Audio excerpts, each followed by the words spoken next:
तो आज अपन first start करते हैं महाराष्ट्र में।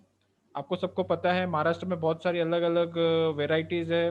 महाराष्ट्र एक इटसेल्फ इज एक अच्छा जो स्टेट है इंडिया का, सबसे हाईएस्ट जीडीपी जनरेटिंग स्टेट है।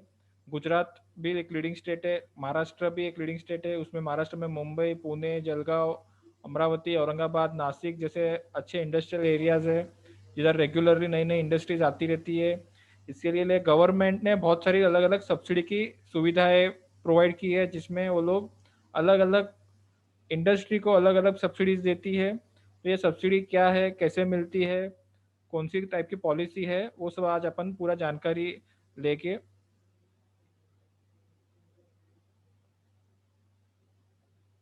महाराष्ट्र एक फाइनेंशियल और इंडस्ट्रियल और entertainment capital of the India है, जो आप सभी को ही पता रहेगा। महाराष्ट्र का स्पेशलिज्म क्या है कि महाराष्ट्र में इतना बड़ा कोस्टल एरिया है कि जिधर से पूरा इंडिया का मोस्ट ऑफ द बहुत अच्छा खासा एक्सपोर्ट और इंपोर्ट मुंबई पोर्ट से होता है, जेएनपीटी पोर्ट से होता है। तो इसी वजह से सीमलेस कनेक्टिविटी सारे जिधर भी जितने भी लोकेटेड एरियाज है उधर सब जगह से महाराष्ट्र में सबको इंपोर्ट एक्सपोर्ट करना हो तो इजी रहता है। लोकेशन बहुत इजी है, उनको कोई भी दूसरा दिक्कत नहीं रहता है। अगर कोई दूसरा मध्य प्रदेश में होता है तो उसको वापस आना पड़ता है महाराष्ट्र के पोर्ट के लिए।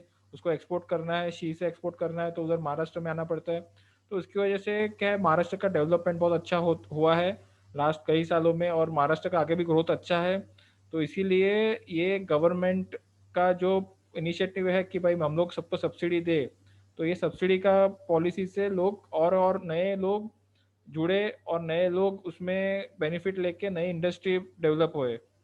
महाराष्ट्र एक सबसे बड़ा 12th मोस्ट पॉपुलस कंट्री एक जो होता है वर्ल्ड का, जो 12th मोस्ट पॉपुलस कंट्री है, तो उसके जितना ही उसका पॉपुलेशन है 112 करोड़। 1 करोड़ 11 करोड़ 20 लाख लोग महाराष्ट्र में रहते हैं। तो ये अलग अलग अच्छा स्पेशलिटी सब महाराष्ट्र में है। तो इसी वजह से महाराष्ट्र में डेवलपमेंट, इकोनॉमी का डेवलपमेंट होना बहुत इजी है। फ्यूचर में ये होते जाएगा और ये इंडस्ट्री बढ़ने वाली है। आप देख सकते हैं कि अलग अलग एरिया का अलग अलग स्पेशलिटी है। मुंबई में देखेंगे तो मुंबई थाने में हमारा तो गोदरेज है, H C L, Voltas, I T S, gems and jewellery, logistic, pharma, उस तरीके की अलग अलग बहुत सारी कंपनीज है। वो पूरा इंडस्ट्रियल हब है। फिर पुणे में आप जाएंगे तो पुणे में देखेंगे तो उधर auto, defence, I T S, engineering, chemical, F M C G, ऐसी अलग अलग टाइप की बहुत सारी बड़ी बड़ी कंपनियां आई है उधर। तो उसकी वजह से क्या होता है कि ये सब बड़ी बड़ी कंपनियां जो लोकेटेड है उसके आजू बाजू बहुत सारे छोटी छोटी कंपनियां होती है। जो छोटी छोटी कंपनी में वो लोग कोई ना कोई उनका पार्ट्स बनाते हैं। समझो ऑटोमोबाइल वाला है तो उसका कोई भी दरवाजा रहेगा, उसका टायर रहेगा, उसका कोई भी ब्रेक का सिस्टम रहेगा, तो वो सब अलग अलग उधर ही लोकल एरिया में बहुत सारी नई नई इंडस्ट्री आती है। तो उस वजह से ये लोकल एरिया जो भी है, सोलापुर में जाके तो टेक्सटाइल है, फूड प्रोसेसिंग है, औरंगाबाद है तो उधर इंजीनियरिंग है, ऑटो है, फार्मा है। तो ऐसे अलग अलग एरिया में अलग अलग इकोसिस्टम पूरा बना है। तो हर एक एरिया का अलग अलग स्पेशलिटी है, उधर अलग अलग टाइप की इंडस्ट्रीज आई है। लेकिन ये सारी की सारी इंडस्ट्री को कुछ ना कुछ बेनिफिट मिलता है। इसीलिए वो क्या बेनिफिट मिलेगा वो आज अपन पूरा जानेंगे, पूरा समझेंगे। आज अपन टोटल आज और कल 2 दिन में अपने को टोटल 13 अलग अलग टाइप की पॉलिसीज है महाराष्ट्र में, जिसमें अलग अलग टाइप की सब्सिडीज मिलती है। तो इसमें 13 पॉलिसी में से जो सबसे फर्स्ट पॉलिसी है Maharashtra package scheme of incentive, वो मास्टर पॉलिसी है, वो मेन पॉलिसी है। ये पॉलिसी ही सभी पॉलिसी को कोरिलेट करती है। सभी पॉलिसी में इसी का ही रेफरेंस दिया गया है कि आपको कैसे सब्सिडी लेना है, आपको क्या सब्सिडी मिलेगी, कैसे आपको सब्सिडी का एप्लीकेशन करना है। तो इसीलिए आज अपन फुल 2 घंटा पूरा महाराष्ट्र पैकेज के ऑफ इंसेंटिव के बारे में जानकारी लेंगे डिटेल में कि भाई ये स्कीम में क्या बेनिफिट मिलने वाला है, कैसे मिलने वाला है। ये पॉलिसी आपको समझ लिया आपने, Maharashtra package scheme of incentive, इसको PSI 2019 बोलते हैं, पैकेज स्कीम ऑफ इंसेंटिव बोलते हैं। तो अलग अलग नाम से बोल रहा था, महाराष्ट्र का इंडस्ट्रियल पॉलिसी भी बोलते हैं। तो ये पॉलिसी अगर अपन ने समझ लिया प्रॉपरली तो अपना समझ लीजिए कि आपका 80% काम मेन जो पॉलिसी समझना है वो हो जाएगा।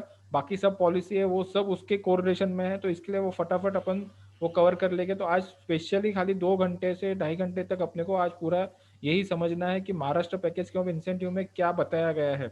अपने को इसमें थोड़ा टेक्निकल होगा, तो मे बी आपको अगर किधर भी न समझ में आए या थोड़ा न आइडिया आए कि भाई ये क्या है, ये कैसे होता है, ये क्यों है, तो उसके लिए भी हमने इस एक सिनॉप्सिस, एक छोटा सा प्रेजेंटेशन बनाया है, वो हम आपको बाद में लास्ट में समझाऊंगा मैं। तो उससे आपको आइडिया आ जाएगा कि तुरंत ही कि भाई ये ऐसा ऐसा मेरे को कैलकुलेशन करना है, मेरे को ये चीज़ क्लाइंट को बतानी है। अपने को पहले पॉलिसी का डिटेल पहले समझेंगे, एक एक लाइन बाय लाइन आइटम आपको मैं बताऊंगा कि हर एक आइटम, हर एक डेफिनेशन क्या है, हर एक कौन सी टाइप का बेनिफिट मिलता है, वो सब कुछ बताऊंगा।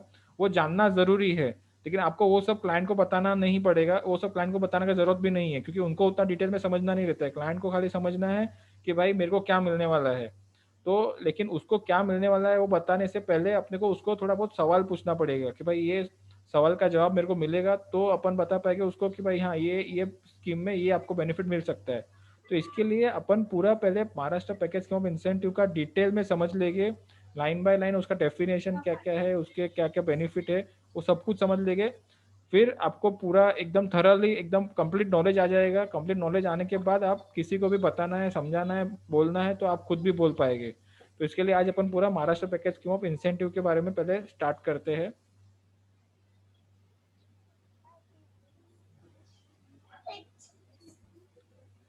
मैं मेरा फ्लो एकदम स्लो रखूंगा, इसके लिए अगर आपको किधर भी किसी को भी कुछ भी ना समझ में आए तो आप बता सकते हैं, पूछ सकते हैं। थोड़ा ये टेक्निकल रहेगा, सब स्लाइड इंग्लिश में है, लेकिन हम लोग पूरा का पूरा हिंदी में ही बात करेंगे। इसके लिए आपको किधर भी कोई भी क्वेश्चन हो, डाउट हो तो आप तुरंत पूछ सकते हैं।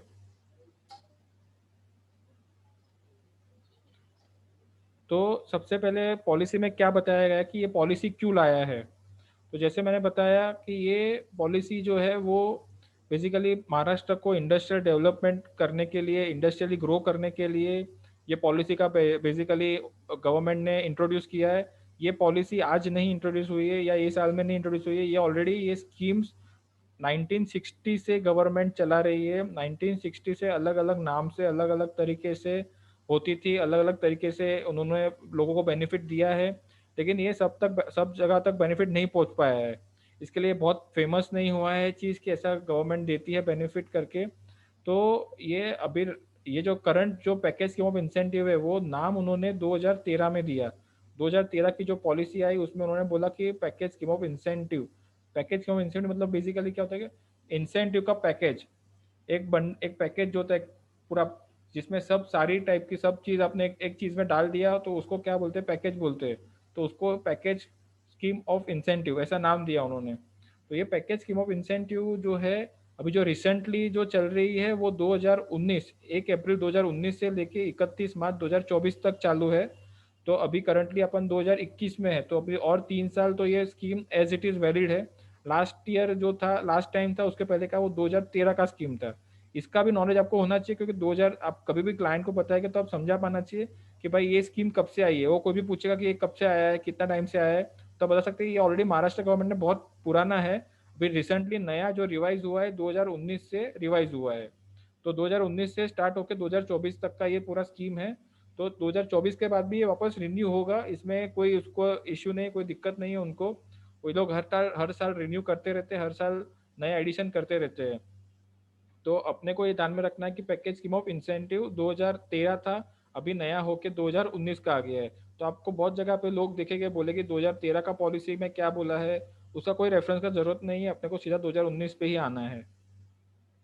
इसका ऑब्जेक्टिव ये है कि पूरा बेसिकली इंफ्रास्ट्रक्चर का प्रमोशन करना है उनको, आईटी का प्रमोशन करना है उनको, मेन तो एम्प्लॉयमेंट जनरेट करना है। कि ये गवर्नमेंट ये पॉलिसी क्यों लाया है कि उनको एम्प्लॉयमेंट होए, क्योंकि उससे क्या होगा कि लोग नया फैक्ट्री डालेंगे तो नया फैक्ट्री डालने से एम्प्लॉयमेंट जनरेशन होगा। एम्प्लॉयमेंट जनरेशन होगा तो इकोनॉमी ग्रो होगी। तो इसके लिए ये बेसिक ऑब्जेक्टिव उनका ये है कि इकोनॉमी उनको ग्रो करना है, महाराष्ट्र को आगे लाना है। तो इसी वजह से वो ऑब्जेक्टिव से ये पॉलिसी इंट्रोड्यूस किया गया है। और इसका मेन है कि जो गवर्नमेंट जो है वो उनके पास जो पैसा आता है, बेसिकली जो टैक्स का पैसा आता है, वो टैक्स का पैसा ही वो लोग वापस ये इंडस्ट्री को देते हैं, क्योंकि इंडस्ट्री ही उनको टैक्स का इनका जीएसटी जो होता है वो इंडस्ट्री के पास से उनको मिलता है। वही जीएसटी उनको वापस देने के लिए ये बेसिकली पॉलिसी बनाया गया है।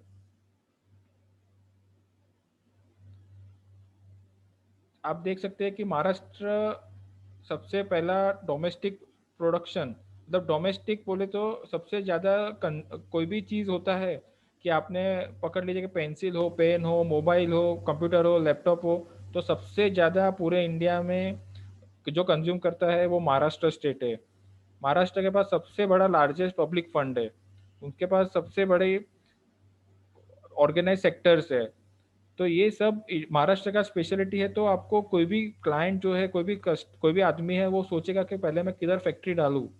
इसमें फर्स्ट फर्स्ट रोल अपना ये रहता है कि अपने को वो भी गाइडेंस देना रहता है। बहुत बार आपको कोई भी क्लाइंट आएगा, कोई भी बोलेगा कि मैं किधर फैक्ट्री डालूँ, तो उसको वो भी समझाना रहता है कि आपको महाराष्ट्र में डालना है, गुजरात में डालना है, या मध्य प्रदेश में डालना है, या और किधर डालना है। तो उसके सामने आपको बेनिफिट बताना है कि महाराष्ट्र का बेनिफिट क्या है, कि महाराष्ट्र में आज हर एक टाइप की इंडस्ट्री आपको मिलेगी, हर एक टाइप के लोग मिलेंगे, हर एक टाइप का जो भी बेनिफिट है वो सब मिलेगा।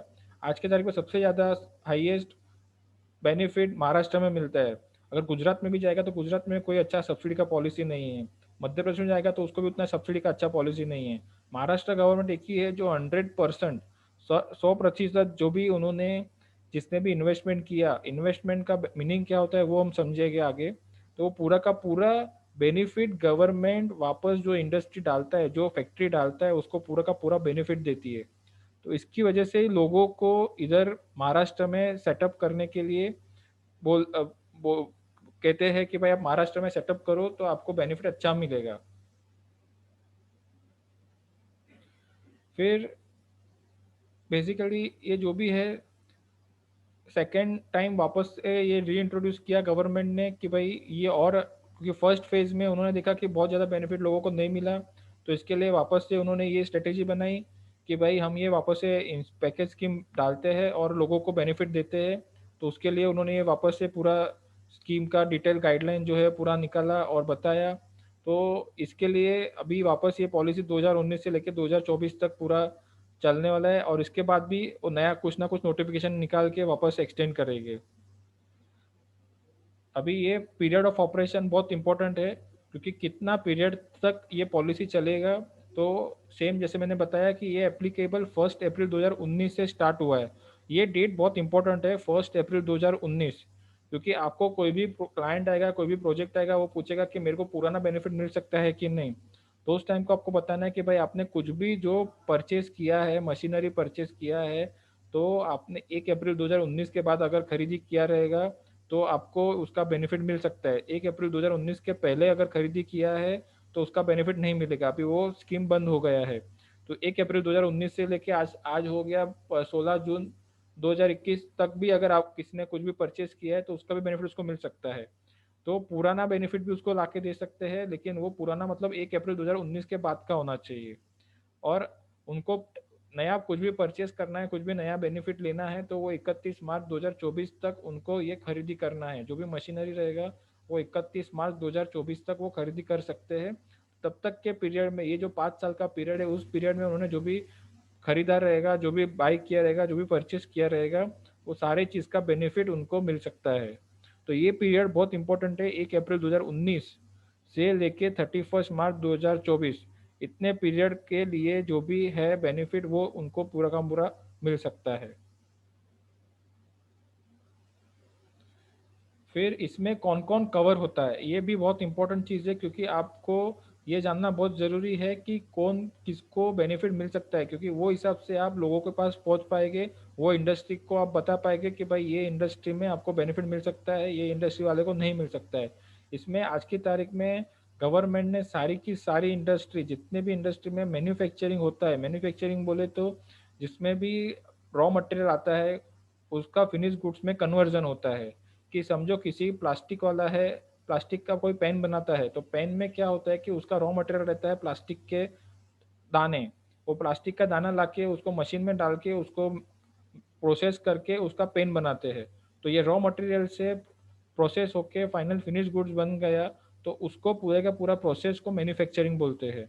मैन्युफैक्चरिंग में बेसिकली क्या होता है, कुछ ना कुछ नया वैल्यू एडिशन होता है, नया चीज़ बनता है। ओरिजिनल कुछ अलग चीज़ होता है, उसका चेंज होकर नया चीज़ बनता है, तो उसको मैन्युफैक्चरिंग एक्टिविटी बोलते हैं। तो ये मैन्युफैक्चरिंग एक्टिविटी भी आपको समझना और उसको भी ध्यान से देखना पड़ेगा, क्योंकि कोई भी क्लाइंट आएगा वो बोलेगा कि मैं जॉब वर्क करता हूँ, जॉब वर्क का मीनिंग क्या होता है वापस? जॉब वर्क में ऐसा होता है कि वो किसी और के लिए काम करता है। वो खुद रॉ मटेरियल नहीं परचेज़ करता, वो खुद फिनिश गुड्स नहीं बेचता। वो क्या करता है, वो जो एक आदमी है उसके पास से वो बोलता है कि भाई तू तेरा रॉ मटेरियल परचेज़ कर, मैं तेरे को उसको प्रोसेस करके दे दूँगा, मैं तेरे को उसको बना के दे दूँगा। उसका प्रोसेस करने के बाद जो फिनिश गुड्स रहेगा वो वापस वो जो आदमी ने जो रॉ मटेरियल दिया रहता है उसको वापस दे देता है।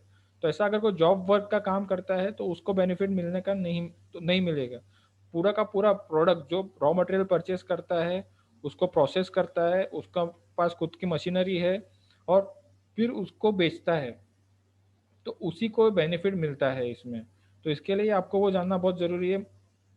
कोई भी सर्विस करता है, सर्विस बोले तो कोई भी खाली समझो बैक ऑफिस किसी का कंसल्टेंट का कोई ऑफिस होगा, तो वो बेसिकली सर्विस हो गया। तो वो कंसल्टेंसी टाइप का कभी काम करता है तो वो मैन्युफैक्चरिंग एक्टिविटी नहीं गिनते, तो उसमें बेनिफिट उसको नहीं मिल सकता है। तो आपको ये कौन सा नेचर, उनका क्या प्रोडक्ट बना रहे हैं, क्या चीज़ कर रहे हैं, वो आपको पहले जानना ज़रूरी है, क्योंकि आपको वो आइडिया होगा तो आप उसको बता पाएंगे कि हाँ तेरे सेक्टर में, तेरे इंडस्ट्री में हम लोग ये बेनिफिट करवा सकते हैं। तो कोई भी सर्विस वाला हो या ट्रेडिंग करता हो, ट्रेडिंग का मतलब क्या होता है?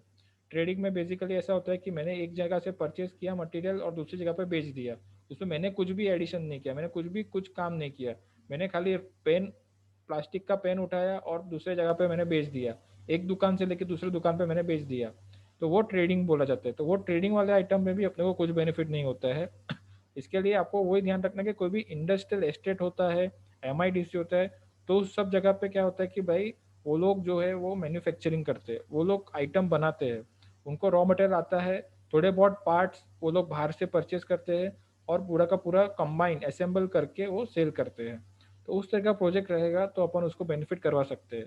तो ये मैन्युफैक्चरिंग का डेफिनेशन आपको हमेशा ध्यान रखना पड़ेगा कि मैन्युफैक्चरर को अपन ये बेनिफिट करवा रहे हैं, ट्रेडर को और सर्विस इंडस्ट्री को पैकेज स्कीम ऑफ इंसेंटिव में कुछ भी बेनिफिट नहीं दिया गया है, उनको कुछ भी बेनिफिट नहीं मिलेगा। तो इसके लिए उन्होंने लिस्ट ऑफ इंडस्ट्रीज दी है कि कौन कौन ये लोग कवर कर रहे हैं इसमें। तो कोई भी जो भी मैन्युफैक्चरिंग करता है, तो वो फर्स्ट पॉइंट है कि सभी को उन्होंने कवर कर दिया है। फिर इसमें बेसिकली एमएसएमई, एक एमएसएमई मतलब क्या होता है कि medium small and micro enterprises. तो micro small and medium enterprises जो रहते हैं, माइक्रो का डेफिनेशन क्या है, स्मॉल का क्या डेफिनेशन है और मीडियम कौन आता है वो अपन देखेंगे आगे। लेकिन एमएसएमई जो रहते हैं उनको जो भी प्रोडक्ट उन्होंने बताया कि आप ये बना सकते हैं, तो वो सारे के सारे लोग कवर होते हैं इसमें। तो कोई भी मैन्युफैक्चरिंग करता है, कोई भी समझो इंफॉर्मेशन टेक्नोलॉजी का मैन्युफैक्चरिंग करता है। इंफॉर्मेशन टेक्नोलॉजी मतलब क्या होगा कि कंप्यूटर है, लैपटॉप है, सीसीटीवी कैमरा है, हार्डवेयर है, सॉफ्टवेयर वाला जो है वो नहीं आएगा इसमें। तो उसी टाइप का कोई भी मैन्युफैक्चरिंग करता है तो वो सारे के सारे लोग इसमें कवर है। फिर किसी का समझो आपका सिप्स, ये Santa cruise electronic export processing zone वो महाराष्ट्र मुंबई में है, वैसा ही आपके उधर भी SEZ रहेगा, स्पेशल इकोनॉमिक जोन। फिर एक software technology park of India होता है, तो वो सॉफ्टवेयर टेक्नोलॉजी पार्क में अगर किसी ने भी इंडस्ट्री डाला रहेगा, किसने भी कर सर्विस किसने भी मैन्युफैक्चरिंग का एक्टिविटी किया रहेगा तो उसको भी बेनिफिट मिल सकता है। फिर और कौन कौन कवर है? बायोटेक्नोलॉजी मैन्युफैक्चरिंग यूनिट होते हैं। फिर मैकेनाइज फूड, ये बहुत आइटम इंपॉर्टेंट है, इसमें आप ध्यान रख सकते हैं कि इसमें बहुत सारी आज के तारीख में सबसे ज़्यादा इंडस्ट्री आ रही है फूड और एग्रो प्रोसेसिंग की। कि किसी ने एक बेकरी डाल दिया, या किसी ने चॉकलेट बनाने का फैक्ट्री डाल दिया, या किसी ने कोई अच्छा केक बनाने का फैक्ट्री डाल दिया। लेकिन उसका मशीन होना चाहिए, उसमें मशीन होगा तो ही बेनिफिट मिलेगा। उसका घर से काम करता रहेगा तो उसमें कुछ भी मशीन या कुछ भी लिया नहीं रहेगा, वो हाथ से बनाता रहेगा तो उसमें कोई फ़ायदा नहीं है। कुछ ना कुछ मशीन लेना ज़रूरी है इसमें, क्योंकि मशीन होगा तो ही उसको माना जाएगा कि वो मैन्युफैक्चरिंग करता है, तो ही वो माना जाएगा कि वो कुछ ना कुछ नया प्रोडक्ट बना रहा है। तो इसके लिए आपको ये ध्यान रखना है कि कोई भी मैकेनाइज फूड, आज के तारीख में प्रीमिक्स। हाँ महेश जी, आपका कुछ क्वेश्चन है?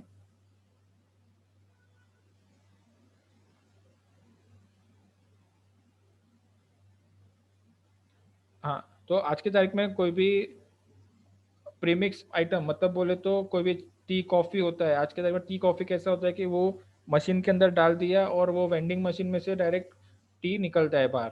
इसके लिए अपने को वो चाय पत्ती लगाने का ज़रूरत नहीं है, उसके ऊपर वो सब प्रोसेस जो होता है वो सब करने का ज़रूरत नहीं है। तो ये मैकेनाइज़ मैके जो कोई भी ऐसा कोई भी आइटम बनाता है फूड का, तो उसको भी बेनिफिट मिल सकता है। फिर कोई ड्राई फ्रूट हो गया, वेजिटेबल हो गया, उसका प्रोसेसिंग करता है कि किसी ने सॉस बनाने का फैक्ट्री डाला, किसी ने जूस बनाने का फैक्ट्री डाला। फैक्ट्री होना चाहिए, बेसिकली मशीन लेना चाहिए उसको। तो उस टाइप के लोग जो भी रहेंगे तो उनको ये बेनिफिट हो सकता है। किसी ने ग्रेन प्रोसेसिंग कर दिया कि भाई दाल चावल का प्रोसेस करके वो उसको उसका लाइफ सेल बढ़ जाता है उससे, तो उस टाइप का कुछ भी आइटम बना दिया। फिर कोई भी फिश और मीट और पोल्ट्री का प्रोसेसिंग कर दिया। फिर consumer food including packed food का काम कर दिया। पैक्ड फूड आज की तारीख में आप देखेंगे नमकीन आते हैं, चिप्स आते हैं, तो उस टाइप का कोई भी काम कर रहा है। फिर कोई भी वेजिटेबल या फ्रूट्स का कोई भी एक उन्होंने जूस बनाने का फैक्ट्री डाल दिया। तो ऐसा अलग अलग होता है। फिर किसी का स्टील का फैक्ट्री हो गया, किसी का फार्मा का हो गया। आपको पूरा का पूरा मैं लिस्ट लास्ट में शेयर करूंगा कि कौन से इंडस्ट्रीज में बेनिफिट हो सकता है। एक मिनट, अभी मैं शेयर करता हूँ आपको कि कौन से इंडस्ट्री में ये बेसिकली कवर होता है।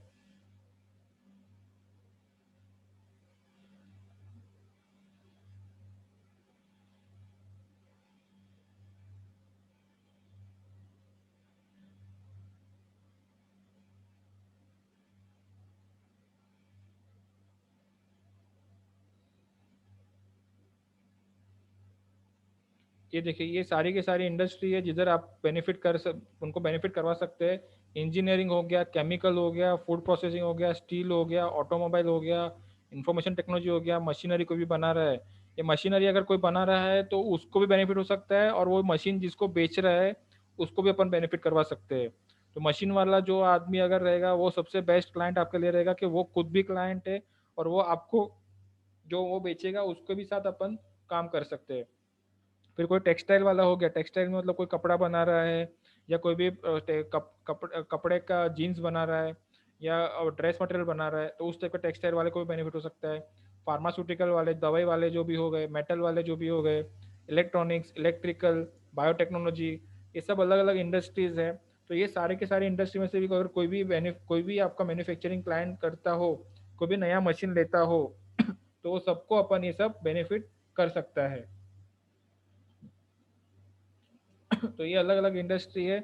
ये इंडस्ट्री का आपको हम लोग एक ये पैम्पलेट जो हम आप इसके ट्रेनिंग के बाद पूरा आपको हम लोग भेजेंगे, तो ये पैम्पलेट आप सबको भेज सकते हैं और उसको दिखा सकते हैं, बता सकते हैं कि इसमें से कोई भी आपका इंडस्ट्री हो, कोई भी आपका इसमें काम करते हो, तो उसको हम लोग बेनिफिट करवा सकते हैं।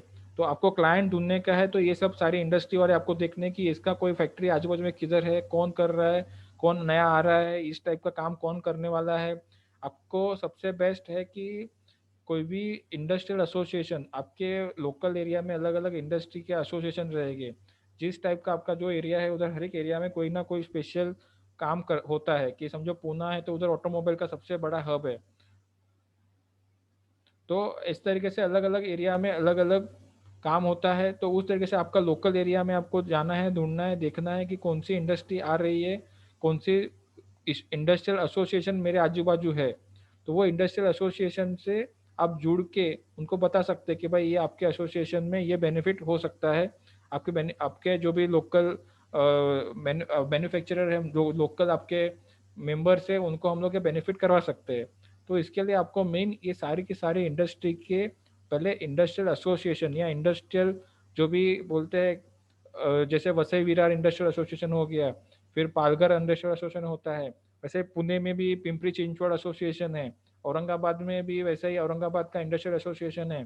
तो उसमें आप बेसिकली ट्राई कीजिए, उसके जो भी मेन आदमी हो, उसके मेंबर हो, उसके साथ जुड़िए, उसके बात कीजिए, तो वो बताएगा कि मेरा हमारे एसोसिएशन में अभी ये नया फैक्ट्री आने, ये डालने वाला है, ये नया चालू करने वाला है काम। तो उससे आपको क्लाइंट इजीली मिल जाएगा। फिर कौन से इंडस्ट्री कवर नहीं है, ओनली ये 3 से 4 अलग अलग इंडस्ट्री जो उन्होंने बताई वो लोग कवर नहीं है। कोई भी बियर या लिकर मैन्युफैक्चरिंग करता है तो वो ये इसमें कवर नहीं होता है। वो इंडस्ट्री अपने काम की नहीं है। सिगारेट, बीड़ी और एनी अदर टोबैको, जो भी गुटखा पान बीड़ी जो है वो उसका जो भी बनाता है उसको काम नहीं है। गुटखा मसाला वाले जो भी है वो अपने काम के लिए नहीं है। और कोई भी सेंट्रल गवर्नमेंट या स्टेट गवर्नमेंट ने स्पेशली बैन किया है आपके लोकल एरिया में, तो उनके लिए बेनिफिट नहीं कर सकते। तो इस टाइप के कोई भी अगर आते हैं आपके पास तो उनको बोल सकते हैं कि भाई नहीं, ये आपके इंडस्ट्री में हमारे कुछ बेनिफिट नहीं है, तो ये टाइप की इंडस्ट्री अपने लिए काम की नहीं है। फिर स्पेशल टेक्सटाइल का जो भी है, तो उसमें टेक्सटाइल में कोई भी कॉटन गिनिंग का काम करता है, प्रेसिंग का काम करता है, स्पिनिंग का, वीविंग का, ये बहुत अलग अलग टेक्निकल टर्म्स है सब टेक्सटाइल के। लेकिन आपको बेसिकली ध्यान रखना है, देखना है कि जिसके पास टेक्सटाइल का वो लूम चला रहा हो, टेक्सटाइल का वो कुछ भी मशीनरी होगा उसका बेसिकली, तो वो सारी की सारी कंपनी अपने बेनिफिट कर सकते हैं, अपन उसके लिए फ़ायदा करवा सकते हैं। तो वो सारे को सारे जाके अपने को ये बताना है कि हम आपको ये बेनिफिट दे सकते हैं। तो ये सब इंडस्ट्री है जिधर अपने को बेनिफिट करवाने का है। इसके बाद नेक्स्ट, ये सबसे, ये मेन चीज़ आपको समझ में आ गया कि कौन सी इंडस्ट्री में आपको बेनिफिट कर सकते हैं। तो ये सबसे बड़ा मेन पहलू है, क्योंकि ये इसी के बेस पे अपना आगे का पूरा प्रोसेस होगा। क्योंकि अगर आप कोई भी दूसरी कोई इंडस्ट्री में चले गए और उसको बोल दिया कि भाई मैं तेरे को बेनिफिट कर सकते हैं, और पता चला कि वो नहीं कवर है, तो वो अपना अच्छा नहीं दिखेगा। इसके लिए आपको बहुत ध्यान से बात करने के टाइम उसको कौन सी इंडस्ट्री में आप काम कर रहे हैं, कौन सी इंडस्ट्री का है वो जानना बहुत ज़रूरी है। फिर इसके बाद ये पॉलिसी में गवर्नमेंट ने महाराष्ट्र को अलग अलग जोन में डिवाइड किया है, अलग अलग डिस्ट्रिक्ट को अलग अलग ग्रुप का नाम दे दिया है, कि जो भी समझो इंडस्ट्रियली अच्छा डेवलप हो, ऑलरेडी जिधर बहुत सारी इंडस्ट्री है, तो उसको ज़्यादा उनको डेवलप नहीं करना है, उनको ज़्यादा प्रमोट नहीं करना है, इसके लिए वो ग्रुप ए में आते हैं। तो मेन पुणे हो गया, पुणे हो गया, फिर वसई विरार हो गया, नवी मुंबई हो गया, तो वो सब ग्रुप ए में आते हैं। तो उसमें ऑलरेडी बहुत सारी इंडस्ट्रियाँ है, बहुत सारे नए नए फैक्ट्रियाँ आती रहती है। तो वो ग्रुप ए हो गया, जिधर ऑलरेडी डेवलप हो चुका है वो एरिया। ग्रुप बी जो होता है उसमें बेसिकली थोड़ी ग्रुप ए से थोड़ी फैक्ट्रियाँ कम है, ग्रुप बी में फैक्ट्री कम होती है, तो वो एरिया को वो लोग ग्रुप बी बोलते हैं। तो उधर ग्रुप बी में उनको बेनिफिट थोड़ा ज़्यादा मिलता है। ग्रुप सी जो होता है, तो वो ग्रुप बी से और थोड़ा कम होता है उसमें, तो उधर थोड़ा और बेनिफिट ज़्यादा मिलता है। ग्रुप डी में ग्रुप सी से और कम फैक्ट्री होती है, और कम लोगों ने इंडस्ट्री किया रहता है, तो वो एरिया को ग्रुप डी कहा जाता है। तो इसमें कैसा है कि ए ग्रुप में रहेगा उसको सबसे लोएस्ट बेनिफिट होता है, और जो ग्रुप डी में रहेगा या डी प्लस में रहेगा तो उसको सबसे हाईएस्ट बेनिफिट है। और उसके ऊपर उन्होंने नो इंडस्ट्री डिस्ट्रिक्ट, जैसा कि हिंगोली हो गया, गढ़चिरौली हो गया, तो उधर कोई भी इंडस्ट्री नहीं है। कोई भी इंडस्ट्री अभी बहुत छोटी छोटी इंडस्ट्री है उधर, कोई प्रॉपर एमआईडीसी और वो सब अभी आ रहा है। तो इसके लिए गवर्नमेंट ने उसको बोला कि नो इंडस्ट्री डिस्ट्रिक्ट है, तो हम इधर सबसे ज़्यादा हाईएस्ट बेनिफिट देंगे आपको। फिर नक्सलिज्म एरिया कोई भी हो गया। फिर ये स्पेशल एस्पिरेशनल डिस्ट्रिक्ट, ये 4 डिस्ट्रिक्ट को उन्होंने एस्पिरेशनल, मतलब उधर उनको हाईएस्ट से हाईएस्ट चाहिए कि फैक्ट्री आए, लोगों को काम अच्छा मिले। तो ये एरिया में अगर कोई भी फैक्ट्री डालता है, वासिम हो गया, गढ़चिरौली हो गया, उस्मानाबाद हो गया, नंदुरबार हो गया, तो ये 4 एरिया में अगर कोई भी फैक्ट्री आता है तो उसको सबसे हाईएस्ट बेनिफिट मिलता है। तो ये सब अलग अलग लोकेशन वाइज गवर्नमेंट ने डिफाइन किया है कि ये लोकेशन में रहेगा तो उसको ये बेनिफिट मिलेगा, ये लोकेशन का रहेगा तो ये बेनिफिट मिलेगा। आपका कौन सा लोकेशन में आता है पर्टिकुलर एरिया, वो आपको देखना हो, तो आपको एक हम लोग ये पॉलिसी का पूरा प्रिंट आउट आपको भेजेंगे। पॉलिसी का आपको पूरा का पूरा सॉफ्ट कॉपी भेजेंगे। वो उसमें लास्ट 4 पेज में आपको पूरा एरिया वाइज डिफाइन मिलेगा कि आपका एरिया कौन से में आता है। औरंगाबाद हो गया तो औरंगाबाद पूरा का पूरा जो है वो डी प्लस में आता है, डी में आता है, अलग अलग एरिया लोकेशन जो है वो अलग अलग लोकेशन के हिसाब से आता है।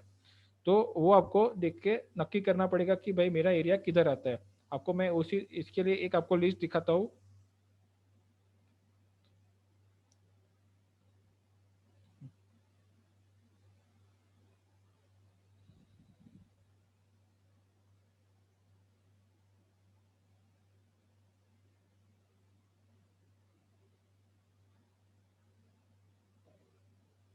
एक मिनट, ठीक है, वो नहीं तो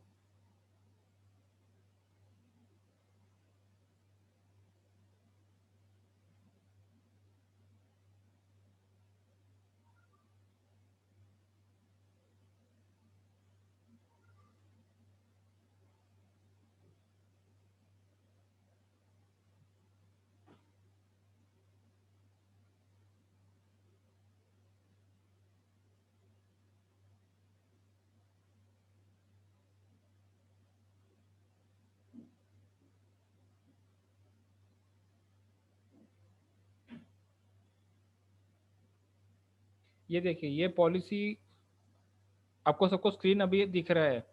अभी ये स्क्रीन पे आप देख सकते हैं, ये पॉलिसी का मेन डॉक्यूमेंट है, पैकेज स्कीम ऑफ इंसेंट 2019। आपको सबको हम लोग जो वापस से ट्रेनिंग मटेरियल भेजा है, उसके बाद अभी अभी आपका ये सेमिनार सब खत्म हो गया तो हम पूरा वेलकम किट भेजेंगे।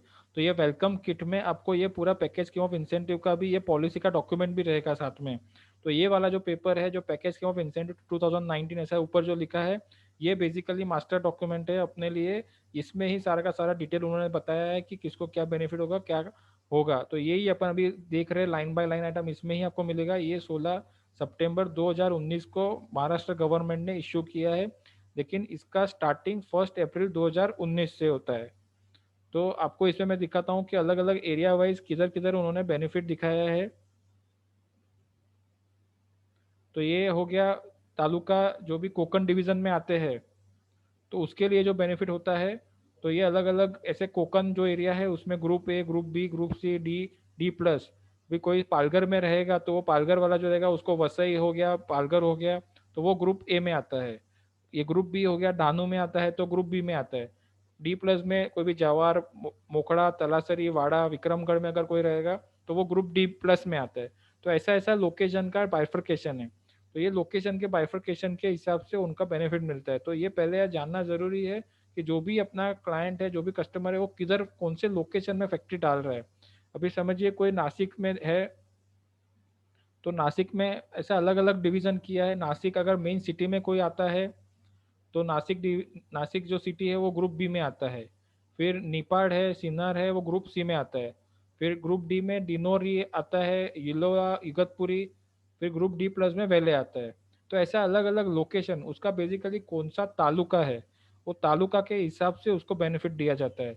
तो वो तालुका जानना जरूरी है। तो जो भी कस्टमर आएगा उसका लैंड के डॉक्यूमेंट पे उसका तालुका लिखा रहेगा, वो तालुका देखना जरूरी है, क्योंकि वो तालुके के हिसाब से अपने को बेनिफिट देता बताना है। क्योंकि आप अगर किसी को बता देंगे कि मैं तेरे को 60% बेनिफिट दे दूंगा, लेकिन उसका पता चला कि वो ग्रुप सी में आता है, तो आपका गड़बड़ हो जाएगा, क्योंकि ग्रुप सी में उसका अलग बेनिफिट मिलता है। तो आपको कौन से ग्रुप में कौन सा बेनिफिट मिलता है, वो आपको पहले लोकेशन देखना पड़ेगा कि वो कौन से लोकेशन में आता है, वो हिसाब से आपको नक्की करना पड़ेगा।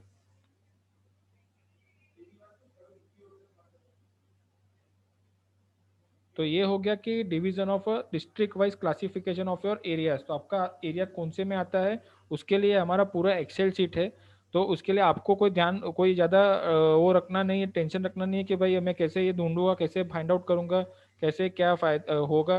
तो इसके लिए हमारा एक सिंपल ये एक्सेल शीट का टूल है कि जिसमें कोई भी क्या बेनिफिट मिल सकता है उसको वो पूरा का पूरा उसमें उसको पता चल जाएगा। खाली उसको सिलेक्ट करना है कि ये बेनिफिट मेरे को इसमें से मिलेगा। अभी आपने आपका समझो आपके पास कोई क्लाइंट आता है तो उसको आपको सिंपल यही करना है कि कौन से तालुका में है, वो आपको प्रॉपरली जानकारी लेना है उसके पास से कि भाई कौन सा तालुका है तुम्हारा। तो वो बोलता है कि मेरा ये समझ लीजिए कि खेड़ में आया, समझो खेड़ में आया तो खेड़ में आया तो उसको खेड़ का ये सिलेक्ट कर लिया, तो वो हिसाब से ये पूरा का पूरा नीचे का वर्किंग आ जाएगा कि उसको बेनिफिट क्या मिलेगा। तो खेड़ जो है वो ए कैटेगरी में आता है, ए कैटेगरी में आता है तो उसका बेनिफिट अलग मिलता है उसको। तो इसके लिए आपको कोई आपको एक बार पॉलिसी रिफर करना है, आपको देखना है कि मेरा ये एरिया कौन से में आता है। बाकी आप कोई भी क्लाइंट के पास जाएंगे तो उधर जाके आप बता सकते हैं कि भाई सोलापुर है तो सोलापुर डी डी जोन में आता है।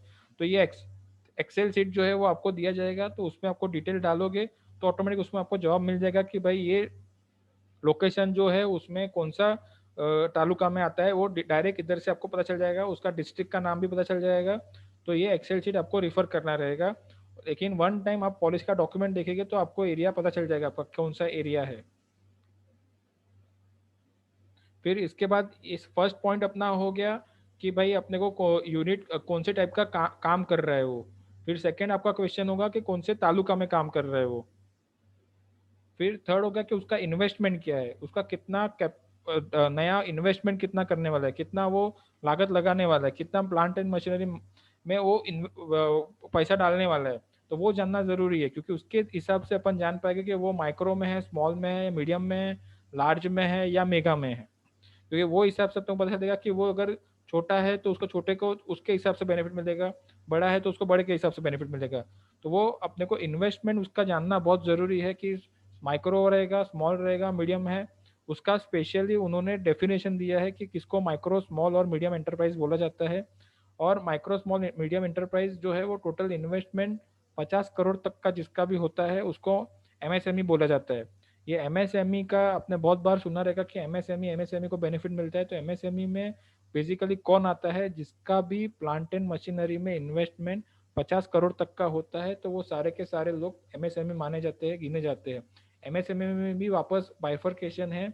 एमएसएमई में माइक्रो होता है, स्मॉल होता है और मीडियम होता है।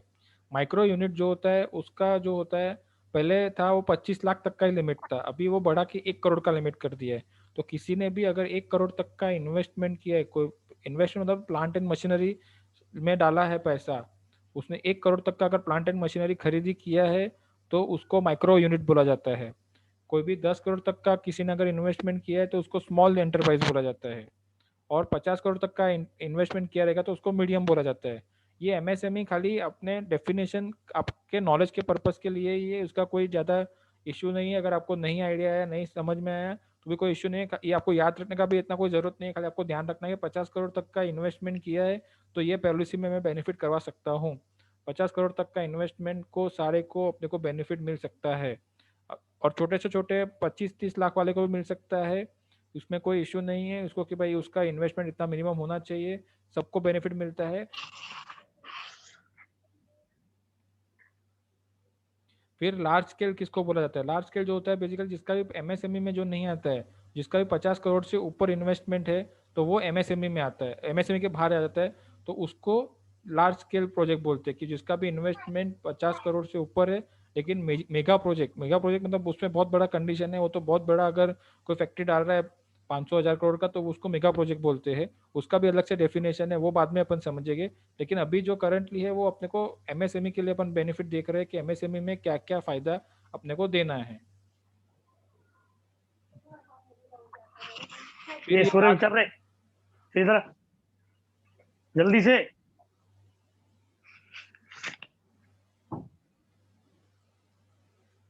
एक मिनट, एक, फिर फिर ये हो गया एलएसआई लार्ज स्केल इंटरप्राइज, जिसका भी मैंने जैसे बताया 50 करोड़ से अगर ऊपर इन्वेस्टमेंट जाता है तो उसको ये लार्ज स्केल एंटरप्राइज बोलते हैं। ये खाली डेफिनेशन, ये खाली चीज़ आपको ध्यान में रखना है, बाकी इसका कोई इतना पर्पज़ नहीं है कि ये बहुत इंपॉर्टेंट नहीं है चीज़। खाली आपको पॉलिसी में ये सब लिखा है, वो अपन बता देख रहे हैं कि क्या क्या लिखा है पॉलिसी में, तो आपको आइडिया रहेगा, समझ में आएगा कि ये पॉलिसी में ये चीज़ भी बताया गया है, ये बताया गया है। तो कोई बड़ा क्लाइंट अगर कोई कभी आ जाता है तो उसको बोल सकते हैं कि हम लोग इसका भी कर सकते हैं।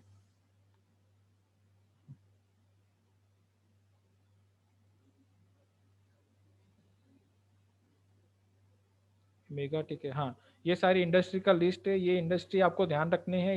इसमें से कोई भी अगर इंडस्ट्री आपके आजू बाजू हो तो उसको बेनिफिट मिल सकता है। तो ये एक लिस्ट है, एक अच्छी अभी टेंटेटिव जो नई नई उभरती इंडस्ट्रियां है। तो गवर्नमेंट ऑफ महाराष्ट्र इसके लिए अगर कोई भी एप्लीकेशन आता है तो उसको स्पेशल परमिशन देते हैं, कि उसको बेनिफिट देते हैं कि भाई ये लोग को अगर कुछ भी आया तो उसको अच्छा खासा उसको फटाफट ट्रीटमेंट करके उसको बेनिफिट देना है। ऐसा उनका प्लानिंग है।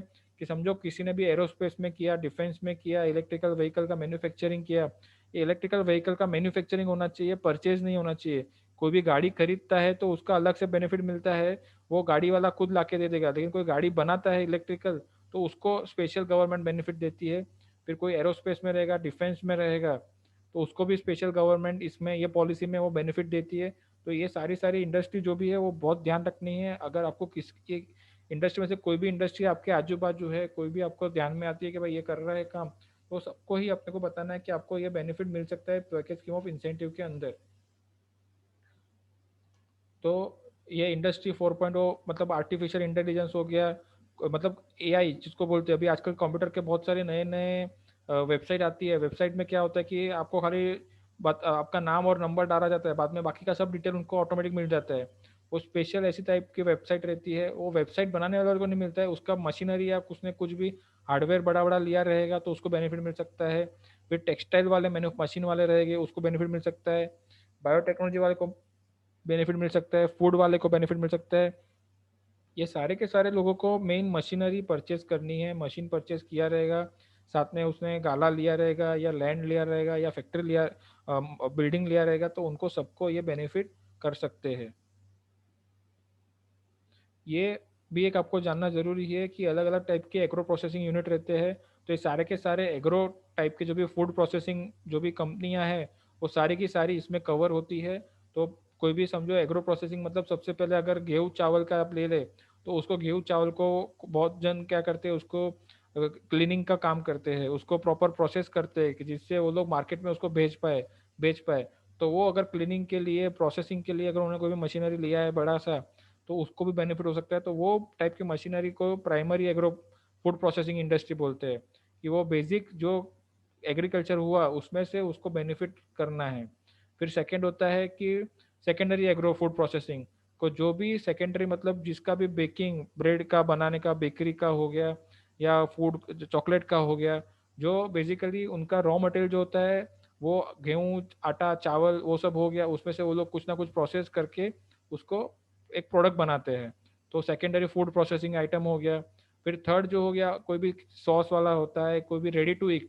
आपको बहुत अभी देखा रहेगा आपने कि भाई मैंने पानी में वो पैकेट डाल दिया और पूरा का पूरा अंदर खाने का बन गया।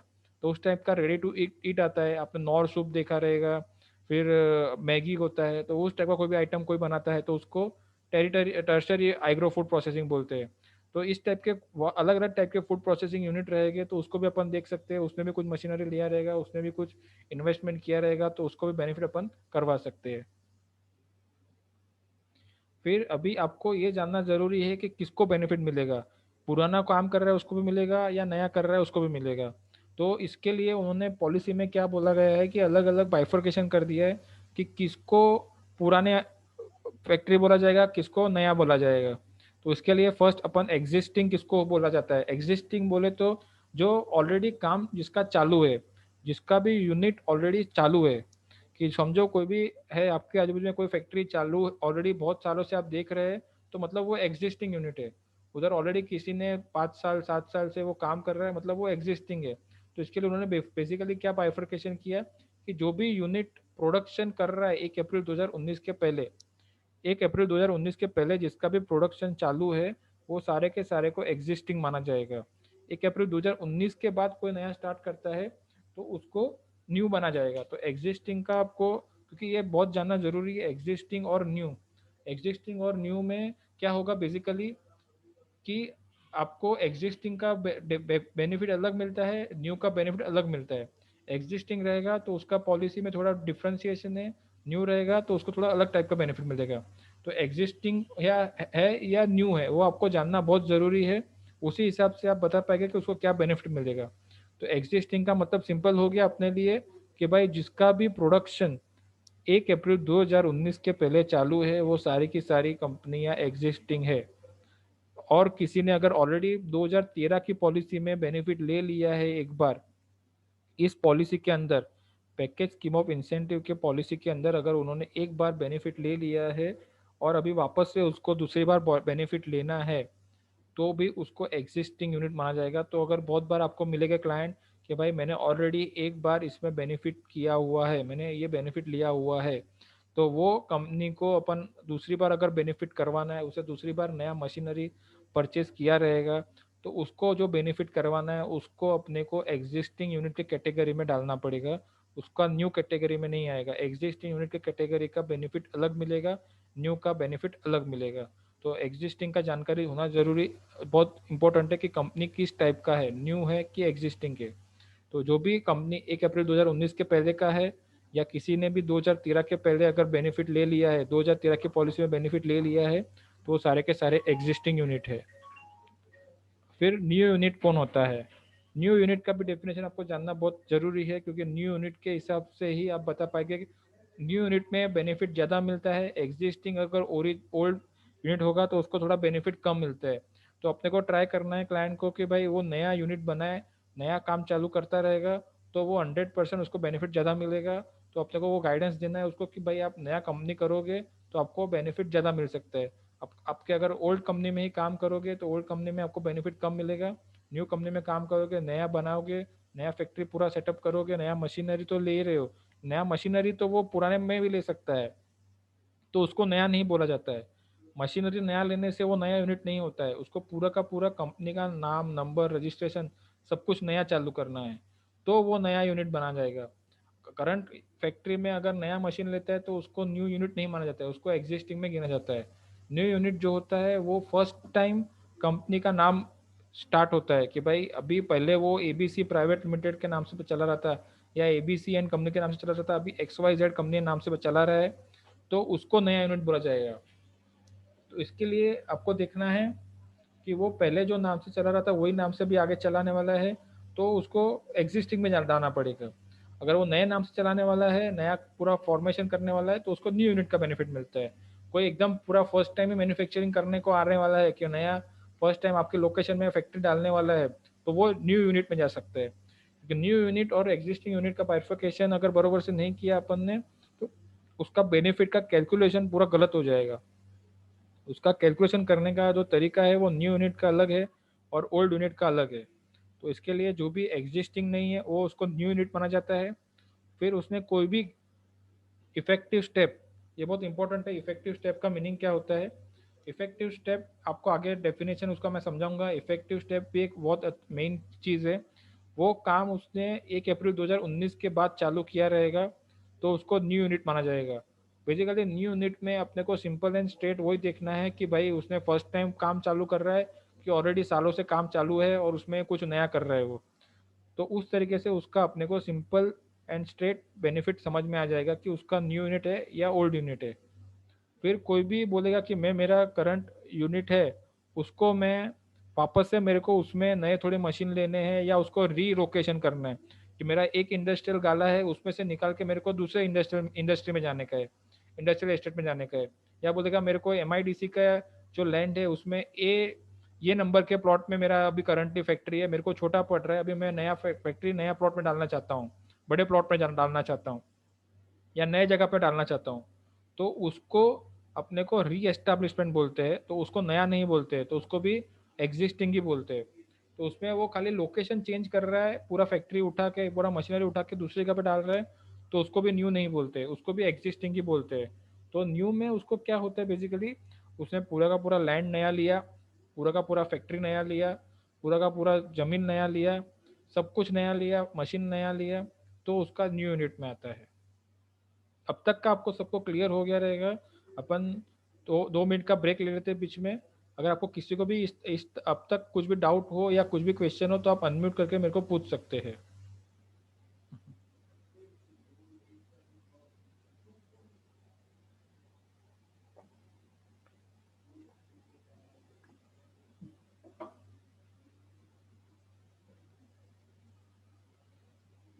एक बीच में अपन एक छोटा सा वीडियो देख लेते हैं, थोड़ा मोटिवेशनल, बहुत थियरी थियरी हो गया, थोड़ा एक स्मॉल, अमिताभ बच्चन जी का ही है। मगर यकीन रख, ये बस लम्हा है, 2 पल में बिखर जाएगा। जिंदगी आवाज आ रहा है ना आपको? जज्बा है, बेरसा है। मुश्किल बहुत है मगर वक्त ही तो है। गुजर जाएगा, गुजर जाएगा। सर जी वीडियो का आवाज नहीं आ पा रहा है। आ रहा है? नहीं, वीडियो म्यूट है। नहीं आ रहा है, 1 मिनट रुको। बाजार खाली, सड़क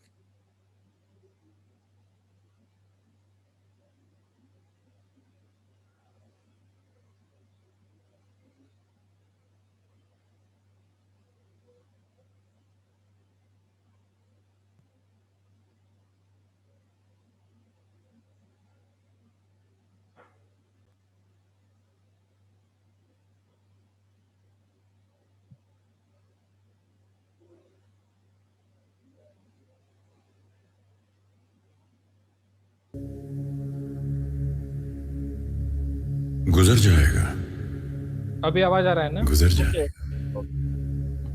मुश्किल बहुत है मगर वक्त ही तो है। गुजर जाएगा।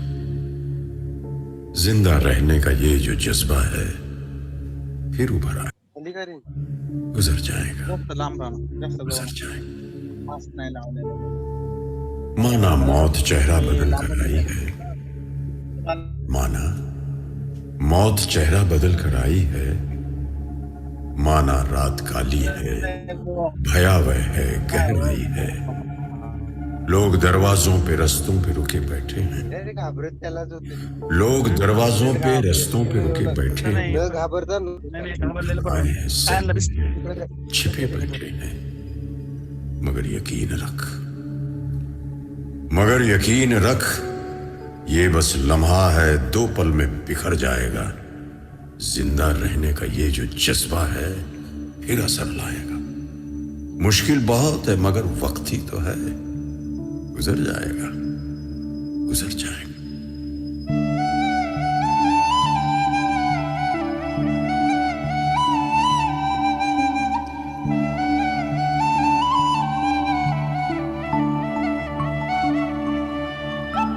बाजार खाली, सड़कें सूनी, मोहल्ले वीरान हैं। बाजार खाली, सड़कें सूनी, मोहल्ले वीरान हैं। खौफ बरपा है, हर तरफ लोग हैरान हैं। ये वो कहर है जो दुनिया को डराने आया, ये वो कहर है जो दुनिया को डराने आया। मगर नासमझ है जो इंसान को हराने आया। इतिहास गवाह है, ये मसला भी सुलझ जाएगा। इतिहास गवाह है, ये मसला भी सुलझ जाएगा।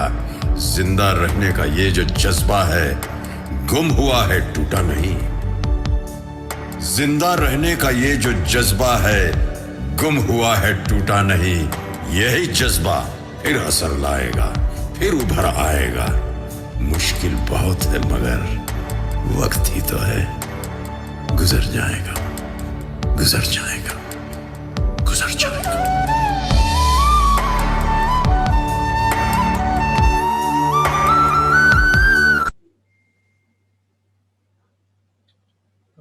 हेलो।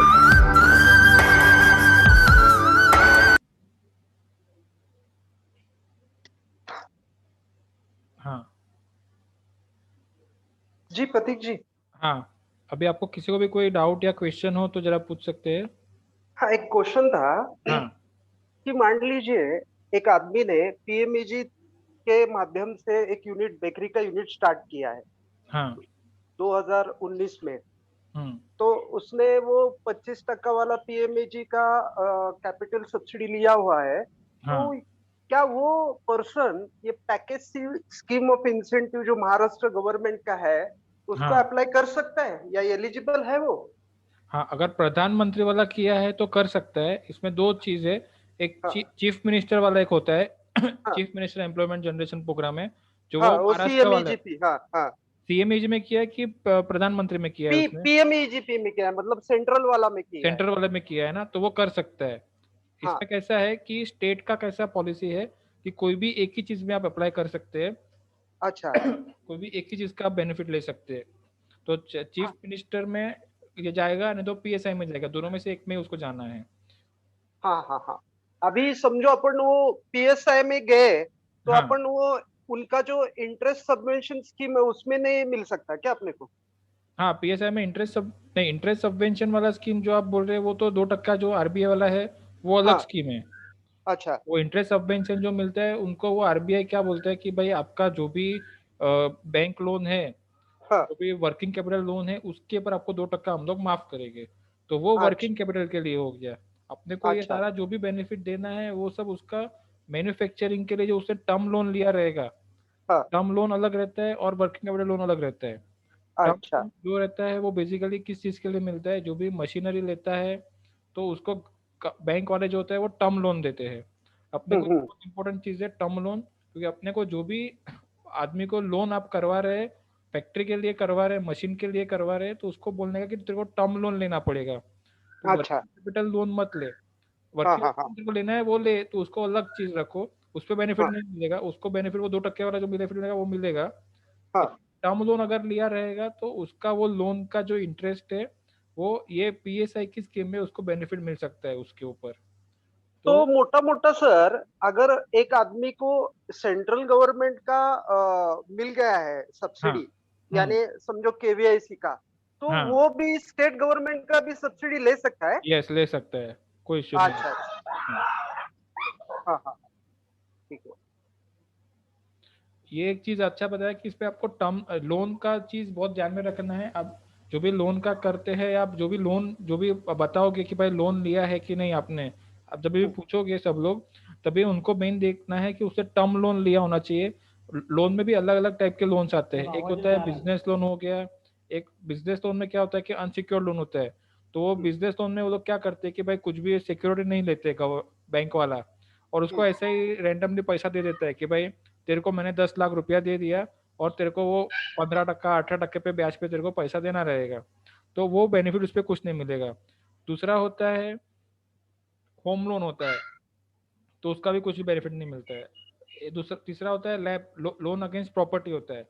तो लोन अगेंस्ट प्रॉपर्टी में क्या होता है बेसिकली, बैंक वाला जो होता है वो कोई भी प्रॉपर्टी उसका मॉर्गेज पे ले लेता है, मतलब उसके ऊपर वो लोन देगा। कोई भी समझो किसी के पास भी घर है, तो वो घर क्या करेगा, बैंक वाला खुद के नाम पे एक डीड बनाएगा, वो बोलेगा कि ये अभी मेरे कब्जे में रहेगा और उसके ऊपर मैं आपको पैसा देता हूँ। तो उस टाइप का लोन भी रहेगा, तो भी उसको फायदा नहीं मिलेगा।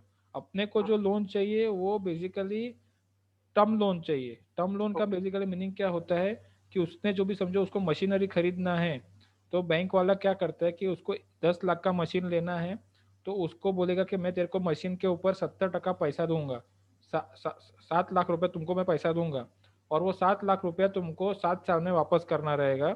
और वो 7 साल में तुमको वापस करना है, तो उसके लिए तुमको हर महीने महीने मेरे को ईएमआई जो हर महीने महीने उसको इंस्टॉलमेंट रहता है, इंस्टॉलमेंट में उसको पैसा देना रहेगा कि हर महीने में उसको 50 20 20 हज़ार का इंस्टॉलमेंट आएगा। तो 20 20 हज़ार का जो जो इंस्टॉलमेंट बढ़ते जाएगा हर हर महीने महीने, तो उसको बेसिकली टर्म लोन बोलते हैं। तो उस टाइप का लोन जिसने भी लिया रहेगा टर्म लोन, तो उसका बेनिफिट अपन ये स्कीम में ले सकते हैं। सर अगर तो प्रॉपर्टी गिरवी रख के टर्म लोन दिया हुआ है तो? हाँ तो भी चलेगा, मेन बैंक में उसका टर्म लोन वर्ड यूज होना चाहिए। प्रॉपर्टी अच्छा, गिरवी रख के दो तरीके का लोन मिलता है, एक लोन अगेंस्ट प्रॉपर्टी मिलता है और एक टर्म लोन मिलता है। कोलेटरल, हाँ। हाँ कोलेट्रल पे। तो हम्म, तो प्रॉपर्टी गिरवी रखा है उसने, लेकिन वो प्रॉपर्टी गिरवी रख के जो पैसा उसने चाहिए वो उसका अगर यूज करना है उसको मशीन खरीदने के लिए, तो उसको हम्म, बोलना है कि तू मशीन खरीदने के लिए ले रहा है तो तू लैप मत ले, लोन अगेंस्ट प्रॉपर्टी मत ले, तू टर्म लोन ले। टर्म लोन लेगा तो तेरे को पीएसआई में भी बेनिफिट मिल पाएगा, ओके। वैसा रहता है। हाँ, और फिर और किसी को कोई क्वेश्चन या डाउट है तो बता सकते हैं, पूछ सकते हैं। Project loan? हाँ प्रोजेक्ट लोन जो रहता है तो उसमें क्या होता है कि पूरे प्रोजेक्ट पे उसको बेसिकली बेनिफिट मिलता है। तो प्रोजेक्ट लोन भी उसमें सेम टर्म लोन वर्ड लिखा होना चाहिए। प्रोजेक्ट लोन का मीनिंग खाली क्या होता है, बैंक वाला जो भी रहता है वो प्रोजेक्ट लोन ऊपर वर्ड लिखेगा, ठीक है, कि मैंने उसका लैंड हो गया, फैक्ट्री हो गया, बिल्ड मशीनरी हो गया, उसको इक्विपमेंट जो भी लेना है वो सारा का सारा हो गया, तो वो सब चीज़ के ऊपर वो एक लोन देने वाला है, उसको प्रोजेक्ट लोन बोलते हैं। लेकिन उसको बोलने का कि तू जो मशीनरी लेने वाला है और जो भी तेरा फैक्ट्री बनाने का जो भी खर्चा है, तो उसके लिए जो भी लोन ले रहा है तो उसको टर्म लोन करके लिख के ले बैंक के पास से, तो उसको कोई दूसरा नुकसान नहीं होगा, उसको एक्स्ट्रा पैसा देना नहीं है, उसको कोई एक्स्ट्रा ईएमआई नहीं जाने वाला है। तो उसको बोलना है कि तू उस पर टर्म लोन लिखवा के लो, तो टर्म लोन लिखा रहेगा तो तुम्हारे को पीएसआई में बेनिफिट मिल सकता है। सर एक क्वेश्चन था, ये जो प्रोप्राइटरशिप में भी ये हम वर्क कर सकते हैं ना कि रेदर ओनली कंपनी चाहिए? नहीं हेलो, आवाज नहीं आ रहा है। पैकेज स्कीम में ओनली कंपनी चाहिए या फिर प्रोप्राइटरशिप फर्म में भी हम लोग वर्क कर सकते हैं? नहीं नहीं आवाज नहीं, एक बार रजिस्ट्रेशन भी स्टैंडर्ड। हेलो हेलो, बाकी हो गया, आप निकल के देख लेता, हो गया, निकल गया। हेलो। हाँ हाँ, ये हम लोग प्रोप्राइटरशिप फर्म में ही कर सकते हैं? अपन कोई भी फर्म हो सकता है इसमें, प्रोप्राइटर भी चलेगा, प्राइवेट लिमिटेड कंपनी भी चल सकता है, पार्टनरशिप भी चल सकता है, एलएलपी भी चल सकता है। तो उसमें कोई दिक्कत नहीं है उसको कि वो कौन से टाइप से काम कर रहा है, प्रोप्राइटर में काम कर रहा है तो भी उसको बेनिफिट मिलेगा, पार्टनरशिप भी और रहेगा। वेदर एमआईडीसी रहना जरूरी है कि ये हम लोग इधर भी एमआईडीसी का भी कोई है? जरूरत नहीं है, प्राइवेट लैंड भी हो सकता है उसका, उसने वो इवन भाड़े पे भी ले सकता है। लेकिन भाड़े पे जो लेगा, लीज पे लेगा, तो उसका मिनिमम पीरियड होता है, तो वो पीरियड के हिसाब से उसने अगर लिया रहेगा तो भी उसको बेनिफिट मिल सकता है। इसमें MIDC एक क्या मिनिमम है कि लीज पीरियड MIDC कितना चाहिए सर उसका? हाँ उसका मिनिमम लीज पीरियड भी कितना हाँ चाहिए उसका रहेगा? मिनिमम पीरियड जो रहता है ना लीज का, वो आपको मैं आगे बताऊंगा कि हर एक एरिया में कितने साल तक का चलेगा। जो बेनिफिट मिलता है ना, वो बेनिफिट के हिसाब से उसको हाँ। लीज का एग्रीमेंट बनाना है बेसिकली। फाइनेंस लोन चलेगा या खाली बैंक लोन? देखिए फाइनेंस लोन का ऐसा कुछ होता नहीं बैंक में, मतलब अभी कैसा है कि बैंक का जो सैंक्शन लेटर आता है ना, तो उसमें उसने बिजनेस लोन लिया रहेगा या फाइनेंस लोन लिया रहेगा, उसको कोई भी टाइप का लोन लिया रहेगा, अल्टीमेटली बैंक के लेटर में उसको बोलना है कि तेरे को टर्म लोन वर्ड यूज करके चाहिए मेरे को, कि टर्म लोन होना चाहिए। टर्म लोन रहेगा तो ही उसको बेनिफिट मिलेगा, टर्म लोन नहीं रहेगा तो उसका कोई फायदा नहीं है। बहुत टाइम क्या होता है कि बिजनेस लोन फाइनेंस लोन में क्या होता है कि उसने पैसा ले लिया, उसका ब्याज उसने भर दिया, उसमें कोई उसका फिक्स EMI नहीं होता है, कि फिक्स हफ्ता नहीं होता है उसका कि ये हफ्ते में तेरे को इतना पैसा भरना है। तो उस तरीके का लोन अगर रहता है तो वो उसका फायदा नहीं मिल सकता उसको। ये PSI स्कीम में क्या बोलता है गवर्नमेंट, कि आपको हर हफ्ते हफ्ते एक फिक्स इंस्टॉलमेंट जो भरोगे, वो इंस्टॉलमेंट में जो आपका ब्याज रहेगा वो ब्याज हम आपको वापस देंगे बेसिकली। तो आपको वो ध्यान रखना है कि फाइनेंस लोन हो गया, बिजनेस लोन हो गया, प्रोजेक्ट लोन हो गया, या लोन अगेंस्ट प्रॉपर्टी हो गया, अलग अलग टाइप का ये सब बहुत सारे प्रोडक्ट आज की तारीख में बैंक वाले देते हैं अलग अलग नाम से। पर अपने लिए एक ही लोन काम का है, टर्म लोन। टर्म लोन ही अपने लिए काम का है। महिंद्रा फाइनेंस, सुंदरम फाइनेंस, ऐसा जो फाइनेंस हाँ अभी अभी कौन सी बैंक से उसको लेना है। होता है ना, हाँ महिंद्रा अभी, फाइनेंस। हाँ अभी कौन सी बैंक से लेना है। अभी ये जो भी आप बताए, अभी जो महिंद्रा फाइनेंस हो गया, सुंदरम फाइनेंस हो गया, बजाज फाइनेंस हो गया, रिलायंस कैपिटल हो गया, तो वो सब क्या है कि NBFC है। ये सब उसमें से NBFC चलेगा? नहीं, उस NBFC से भी उसको नहीं मिलेगा बेनिफिट। गवर्नमेंट क्या बोलती है कि गवर्नमेंट बैंक से या नेशनलाइज बैंक से या प्राइवेट सेक्टर जो भी बड़ी बड़ी बैंक है उससे ही लेना है आपको लोन। एक्सिस, एक्सिस हाँ HDFC, एक्सिस हो गया, HDFC हो गया, ICICI हो गया, फिर सारस्वत, कोटक हो गया, सरस्वत कोऑपरेटिव बैंक हो गया, कोऑपरेटिव बैंक भी चलेगा इसमें। तो और स्टेट स्टेट गवर्नमेंट वाला चलेगा, स्टेट गवर्नमेंट वाला भी कोऑपरेटिव चलेगा। वाला? हाँ कोऑपरेटिव वाला भी चलेगा, स्टेट गवर्नमेंट वाला भी चलेगा, नेशनलाइज भी चलेगा, लेकिन कोई भी NBFC नहीं चलेगा। NBFC क्या है कि वो RBI गवर्न है, अच्छा। लेकिन उसका बेनिफिट गवर्नमेंट पास ऑन नहीं करती है, क्योंकि वो लोग क्या रेट ऑफ इंटरेस्ट बहुत चार्ज करते हैं और उनका रेगुलेशन अलग होता है। तो आप ये सब Sundaram finance, Muthoot finance, Mahindra finance, या बजाज हो गया, या फिर रिलायंस कैपिटल हो गया, ऐसे बहुत सारे आपके इधर आप लोकल में बहुत सारे अलग अलग बहुत सारे बैंक आए हैं अभी। तो पूना वाला फाइनेंस हो गया, तो वो सब फाइनेंस वाली कंपनी नहीं चलेगी इसमें। अपने को प्योरली एंड प्योरली वो देखना है, उसको बोलना है कि भाई नेशनलाइज बैंक से करवा, नहीं तो ये प्राइवेट सेक्टर की जो बड़ी बड़ी बैंक है उससे करवाओ, या कोऑपरेटिव बैंक से करवाओ। तो उधर से उसने बेनिफिट लिया रहेगा, उधर से उसने लोन लिया रहेगा, तो उसका बेनिफिट अपन कर सकते हैं। फिर अभी आगे बढ़ते हुए और किसी को कोई क्वेश्चन या डाउट हो तो पूछ सकते हैं। सर जैसे PMEGP में नहीं चलता है कोऑपरेटिव बैंक, तो क्या वेदर इसमें वर्क करेगा? क्योंकि जैसे हाँ PMEGP, हाँ प्रधानमंत्री में नहीं चलता है, लेकिन इसमें इन्होंने कोई भी फाइनेंशियल इंस्टीट्यूशन जो भी रहेगा वो हाँ, सब उसको वैलिड है उनके लिए। इसमें भी अच्छा वापस सब, इसमें भी कोऑपरेटिव बैंक में सारी के सारी कोऑपरेटिव बैंक नहीं है इन्वॉल्व, उसका भी एक अच्छा। लिस्ट है, वो भी हम आपको शेयर करेंगे। चले तो और हाँ सेकंड ये था सर मेरा क्वेश्चन कि जैसे PMEGP में अगर ये करते हैं हम लोग, तो वेदर इसका, क्योंकि PMEGP में बेनिफिट लिया तो CMEGP नहीं ले सकते, बराबर है। तो वेदर PMEGP ले लिया तो फिर इसका बेनिफिट मिलेगा क्या? मैंने जो लास्ट क्वेश्चन हाँ था। हाँ यस PMEG में लिया तो आपको मिलेगा। तो कैसा है कि बाद में आपको कुछ बेनिफिट का इसमें 100, देखो PMEG में ऑलरेडी आपको 100% पूरा बेनिफिट मिल ही रहा है उसमें। कोई भी पॉलिसी में क्या होता है कि आपको 100% से ज्यादा कोई भी बेनिफिट नहीं देगा, ना सेंट्रल गवर्नमेंट देगा ना स्टेट गवर्नमेंट देगा। तो आपका दोनों का मिला के, स्टेट और सेंट्रल का दोनों का मिला के अगर आपका ऑलरेडी 100% आपको बेनिफिट दे रहा है गवर्नमेंट, तो क्या होता है PMEG में क्या होता है, ऑलरेडी आपको वो लोग लोन देते हैं, आपको बाद में सब्सिडी भी देते हैं। तो ऐसा करके वो आपको खाली 5 से 10% ही आपको खुद का डालना रहता है उसमें, तो कुछ बचता नहीं है। 5-10% के लिए अगर आप PSI में जाएंगे तो उसको कुछ उतना बड़ा बेनिफिट मिलने वाला नहीं है। उसको ऑलरेडी 70-80% तो गवर्नमेंट ने दे ही दिया है पैसा, तो फिर बचता नहीं है उसके लिए कुछ बेनिफिट लेने के लिए। तो इसके लिए कभी भी अगर वो PMEG में उसको मिल गया तो फिर खत्म हो गया। तो इसमें अपना कोई भी अच्छा बड़ा मैन्युफैक्चरिंग कंपनी जो भी रहेगा, समझो उसने बेनिफिट नहीं लिया है प्रधानमंत्री में या चीफ मिनिस्टर में किसी में भी, तो उसको PSI में 100% बोलना चाहिए कि आपको उसमें तो कम से कम जाना ही चाहिए, उधर तो आपको बेनिफिट मिलेगा ही मिलेगा। ठीक। वैसा फिर अपन लास्ट अपन ने देखा कि न्यू यूनिट कौन होता है वो, तो न्यू यूनिट का बेसिकली अपन डेफिनेशन समझ लिया। इसके बाद अभी एक्सपांशन, एक एग्जिस्टिंग हो गया और दूसरा होता है एक्सपांशन वाला।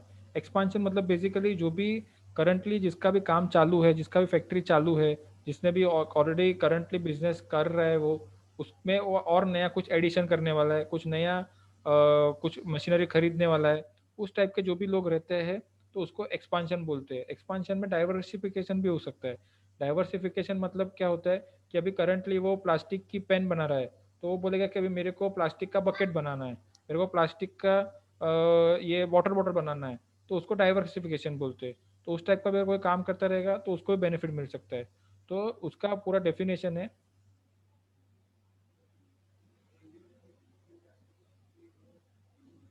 कि उसमें कौन कौन लोग कवर होते हैं बेसिकली। तो उसके लिए क्या डेफिनेशन है कि जिसका भी नया इन्वेस्टमेंट, जिसने भी नया मशीनरी या जो भी नया काम करने वाला है, वो मिनिमम 50% से ज़्यादा उसका बढ़ना चाहिए। समझो उसका एक ग्रॉस ब्लॉक बोलते हैं, आपका बैलेंस शीट में एक होता है कि सारे के सारे जितने भी एसेट होते हैं, वो एसेट का जो वैल्यू होता है उसको ग्रॉस ब्लॉक बोला जाता है, फिक्स कैपिटल इन्वेस्टमेंट बोला जाता है उसको।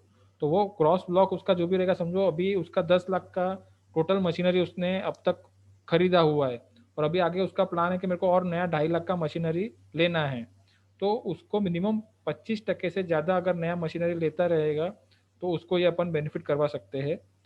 एग्जिस्टिंग वाले को बेनिफिट करवाना होगा जब भी, तभी कैसे उसको करवा सकते हैं उसके लिए का ये डेफिनेशन है, वो अपने को समझना, देखना, वो अप्लाई करना बहुत ज़रूरी है, क्योंकि उसी के बाद ही उसको बेनिफिट मिल सकता है, नहीं तो उसको बेनिफिट नहीं मिलेगा। और उसको भी अपने को समझाना पड़ेगा कि तेरे को मिनिमम इतना इन्वेस्टमेंट तू नया कर पाएगा तो तेरे को बेनिफिट अच्छा मिलेगा। तो अगर समझो कोई सोचता है कि मैं खाली 10 लाख का टोटल ऑलरेडी मशीन है, उसके पास और बोलता है मैं 1 लाख का नया लेता हूँ, तो उसको कुछ फायदा नहीं होने वाला है। तो उसको लगेगा थोड़ा तो और बैंक का देख, ट्राई कर फाइनेंस का, तो मिल जाता है तेरे को, तो ऊपर थोड़ा 2-2.5 लाख तक तेरा मशीन आ जाएगा, नया कुछ भी और परचेस करना है तो देख लो। तो अगर वो 25 लाख तक का मिनिमम नया इन्वेस्टमेंट कर लेता है तो उसको दूसरा गवर्नमेंट से ये स्कीम में भी बेनिफिट मिल सकता है। तो इसमें 3 कंडीशन होती है एक्सपांशन में, कि उसका ग्रॉस ब्लॉक जो होता है वो 25% से बढ़ना चाहिए, मिनिमम 25 लाख का इन्वेस्टमेंट उसको करना है। दूसरा हो गया उसका मिनिमम कैपेसिटी, जो करंट कैपेसिटी है उसका, इंस्टॉल कैपेसिटी जो बोलते हैं कि मशीन में से कितना उसका प्रोडक्शन निकल सकता है, तो मशीन में से जो प्रोडक्शन निकलता है वो मिनिमम 25% ज़्यादा नया निकलना चाहिए। वो जो नया मशीन लेने वाला है उससे उसका नया और 25% एडिशनल मशीन में से प्रोडक्शन निकलना चाहिए। तो उस टाइप का अगर वो रहेगा मशीन तो उसका बेनिफिट मिलेगा। और तीसरा चीज़ मेन इंपॉर्टेंट है कि उसका करंट एम्प्लॉयमेंट है, उसके पास समझो 10 एम्प्लॉय काम कर रहे हैं, तो एडिशनल 10% नया, मतलब मिनिमम एक नया एम्प्लॉय उसको रखना है। एक लोकल नया जो एक एम्प्लॉय रखेगा उसमें 80% उसको लोकल एम्प्लॉयमेंट होना चाहिए। लोकल मतलब महाराष्ट्र में 15 साल से जो रहता है उसको लोकल बोलते हैं। महाराष्ट्र के भले बाहर से आया रहेगा, लेकिन 15 साल अगर महाराष्ट्र में रहता है, उसके पास वैलिड आधार कार्ड और पैन कार्ड आ गया, महाराष्ट्र के एड्रेस पे आ गया, 15 साल से वो रह रहा है, तो उसको लोकल आदमी बोला जाता है। तो वैसा उसको एक लोकल आदमी रखना पड़ेगा। तो अगर ये तीनों चीज़ उसका प्रॉपरली होता है, कंप्लाई होता है, फुलफिल होता है, तो उसको बोलते हैं अपन कि ये एक्सपांशन के क्राइटेरिया फुलफिल कर रहा है, तो उसको बेनिफिट मिल सकता है। 25% ग्रॉस ब्लॉक में एडिशन होना चाहिए, मैक्सिमम 25 लाख, मिनिमम 25 लाख का नया इन्वेस्टमेंट करना चाहिए, और 25% उसका कैपेसिटी बढ़ना चाहिए, और 10% नया एम्प्लॉय को एम्प्लॉय करना है। ये चीज़ अगर जिसका भी होता रहेगा तो उसको बेनिफिट मिल सकता है। सर इसमें एक बात पूछना था मुझे। हाँ ये सेम डाइवर्सिफिकेशन बोला है आपने, हाँ, तो सेम लाइन डाइवर्सिफिकेशन है या डिफरेंट लाइन डाइवर्सिफिकेशन?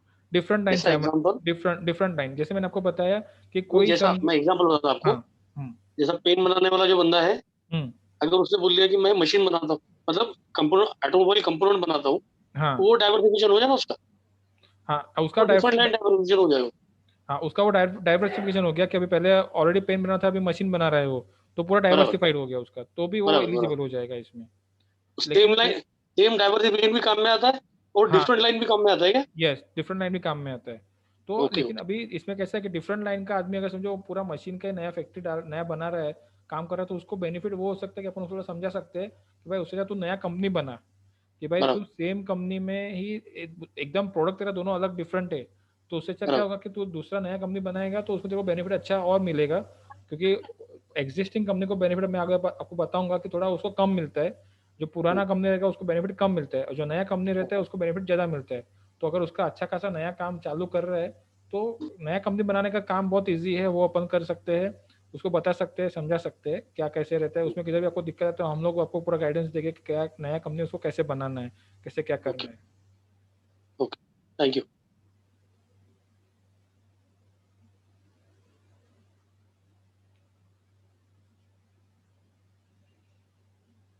हाँ, फिर ये पॉइंट बहुत इंपॉर्टेंट है, एलिजिबिलिटी सर्टिफिकेट, इसी बोलते हैं ई और सी, एलिजिबिलिटी सर्टिफिकेट। ये बहुत इंपॉर्टेंट टर्म है, क्योंकि ये जो जिसको मिला एलिजिबिलिटी सर्टिफिकेट, जिसको मिला उसी को पीएसआई का बेनिफिट मिलता है। आपने जिसने भी प्रधानमंत्री एम्प्लॉयमेंट जनरेशन प्रोग्राम किया रहेगा या चीफ मिनिस्टर वाला किया रहेगा तो सब में आपको एक सैंक्शन लेटर मिलता है। तो वैसा ही इसका ये सैंक्शन लेटर भी बोला जाता है, इसको फाइनल सर्टिफिकेट भी बोला जाता है, कि आपका पीएसआई में बेनिफिट मिलेगा तो वो किसके बेसिस पे मिलेगा, ये सर्टिफिकेट के बेसिस पे।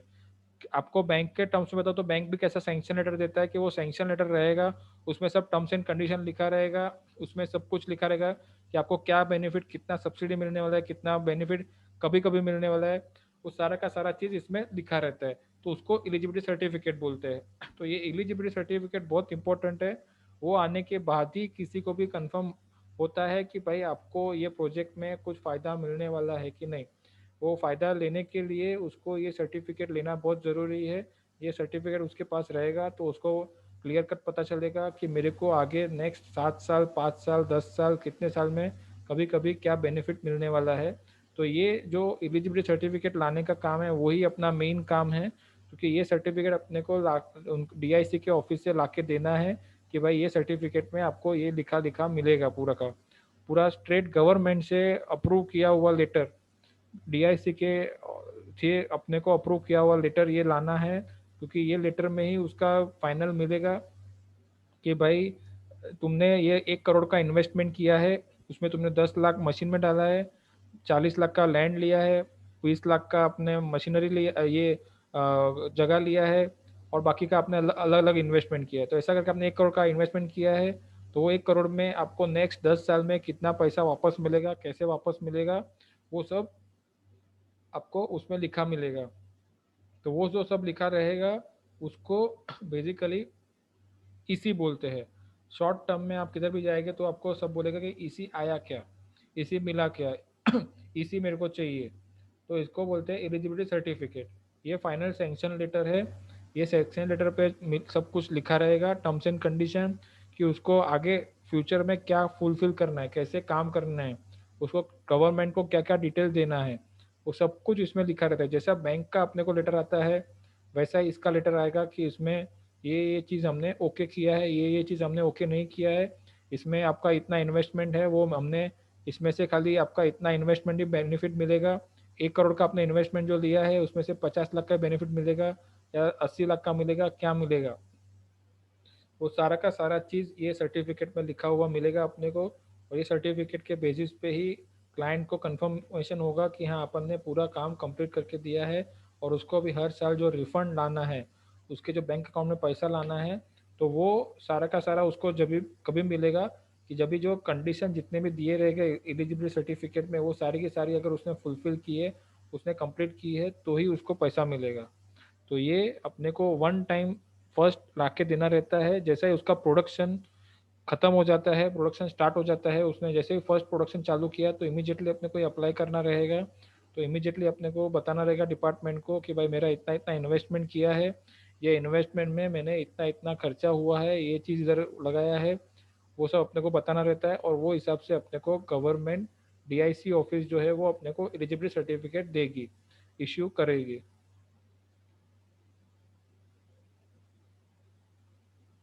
और इसी सर्टिफिकेट में भी लिखा रहेगा कि आपका न्यू है या ओल्ड यूनिट है, या एक्सपांशन कर रहे हैं या डाइवर्सिफिकेशन कर रहे हैं, जो भी आप कर रहे हैं वो सारा का सारा चीज़ उसमें लिखा रहेगा, उसका टर्म्स एंड कंडीशन भी उसमें दिखाया रहेगा। फिर एलिजिबिलिटी पीरियड, ये भी बहुत इंपॉर्टेंट चीज़ है। एलिजिबिलिटी पीरियड मतलब कितने पीरियड के लिए आपको बेनिफिट मिलेगा, कितने पीरियड में आपको ये बेनिफिट लेना है। बेसिकली कि समझो अभी कोई भी मैंने जैसे पहले बताया जोन होते हैं, ABCD+ जोन होते हैं, तो वो जोन के हिसाब से अलग अलग बेनिफिट अलग अलग एरिया में मिलते हैं। वो बेनिफिट लेने का भी एक पीरियड होता है कि वो किसी को बी जोन में रहेगा तो उसको 5 साल में बेनिफिट मिलेगा, कोई सी में रहेगा तो उसको 7 साल में मिलेगा, कोई डी में रहेगा तो उसको 10 साल में बेनिफिट मिलेगा, D+ में रहेगा तो उसको 10 साल में बेनिफिट मिलेगा। तो वो उसको एलिजिबिलिटी पीरियड बोलते हैं कि आपको कितना पीरियड में एलिजिबल हो गए आप इंसेंटिव लेने के लिए। जो सब्सिडी है वो कितने पीरियड में आपको लेनी है, क्योंकि सब्सिडी का भी एक टाइमलाइन रहता है कि उसी पीरियड में अगर उतना उसने काम किया तो ही उसको बेनिफिट मिलेगा, तो ही उसको उतना पैसा वापस मिलेगा। तो ये एलिजिबिलिटी पीरियड जो होता है वो अपने को जो ईसी निकलेगा उसमें लिख के दिया जाता है कि आपका एलिजिबल प्रोजेक्ट इतने पीरियड के लिए ही है। कोई भी समझो 1 अप्रैल 2019 के बाद में उसने इन्वेस्टमेंट किया है, उसने नया मशीनरी लिया है, लेकिन अब तक उसको फ़ायदा उसने लिया नहीं है, उसने ये पैकेज स्कीम ऑफ इंसेंटिव में उसने एप्लीकेशन नहीं किया है अब तक, तो उसको उसका पीरियड जो होगा वो थोड़ा कम हो जाएगा। उसको 1-2 साल उसके ऑलरेडी चले गए हैं, तो उतना पीरियड उसका कम हो जाएगा, लेकिन उसको बेनिफिट करने के लिए अपने को एप्लीकेशन कर सकते हैं। तो एलिजिबिलिटी पीरियड जो है वो उसमें सैंक्शन इसी में लिख के देते हैं वो लोग, वो हिसाब से अपने को पता चलता है कि उसको हर साल कितना बेनिफिट लेना है। अभी किसी ने 1 करोड़ का इन्वेस्टमेंट किया रहेगा और आपके एरिया के हिसाब से उसको 50% सब्सिडी मिलने वाला है, तो उसको 50% जो सब्सिडी है, 1 करोड़ में 50% बोले तो 50 लाख रुपया होता है। तो 50 लाख रुपया उसको कैसे मिलता है, तो ये divide by number of eligible period, कितने पीरियड में उसको मिलेगा। 50 लाख रुपया वो एक साथ में गवर्नमेंट नहीं देगा उसको, वो उसको हर एक ईयर में बांटेगा कि भाई आपका टोटल हम लोग 7 साल में देंगे या 10 साल में देंगे, वो उसमें लिख के देंगे अपने को, तो वो हिसाब से उसको पैसा मिलेगा। तो 50 लाख समझो गवर्नमेंट ने बोला कि 7 साल में आपको देंगे, तो 50 लाख डिवाइड बाय 7, तो हर साल का उसको 50 लाख डिवाइड बाय 7 जो भी आता रहेगा, समझ लीजिए कि वो 7-7.25 लाख रुपया जैसा आता रहेगा, तो उसको हर साल उतना 7-7.25 लाख रुपया बेनिफिट मिलेगा। इसमें कैसा है कि ये स्कीम में मतलब उसको एक ही साथ में पैसा नहीं मिलने वाला है, उसको स्टेज वाइज मिलेगा, उसको इंस्टॉलमेंट में मिलेगा कि जो उसने जैसे जैसे काम किया तो उसको वो पीरियड के हिसाब से उसको पैसा मिलते जाएगा।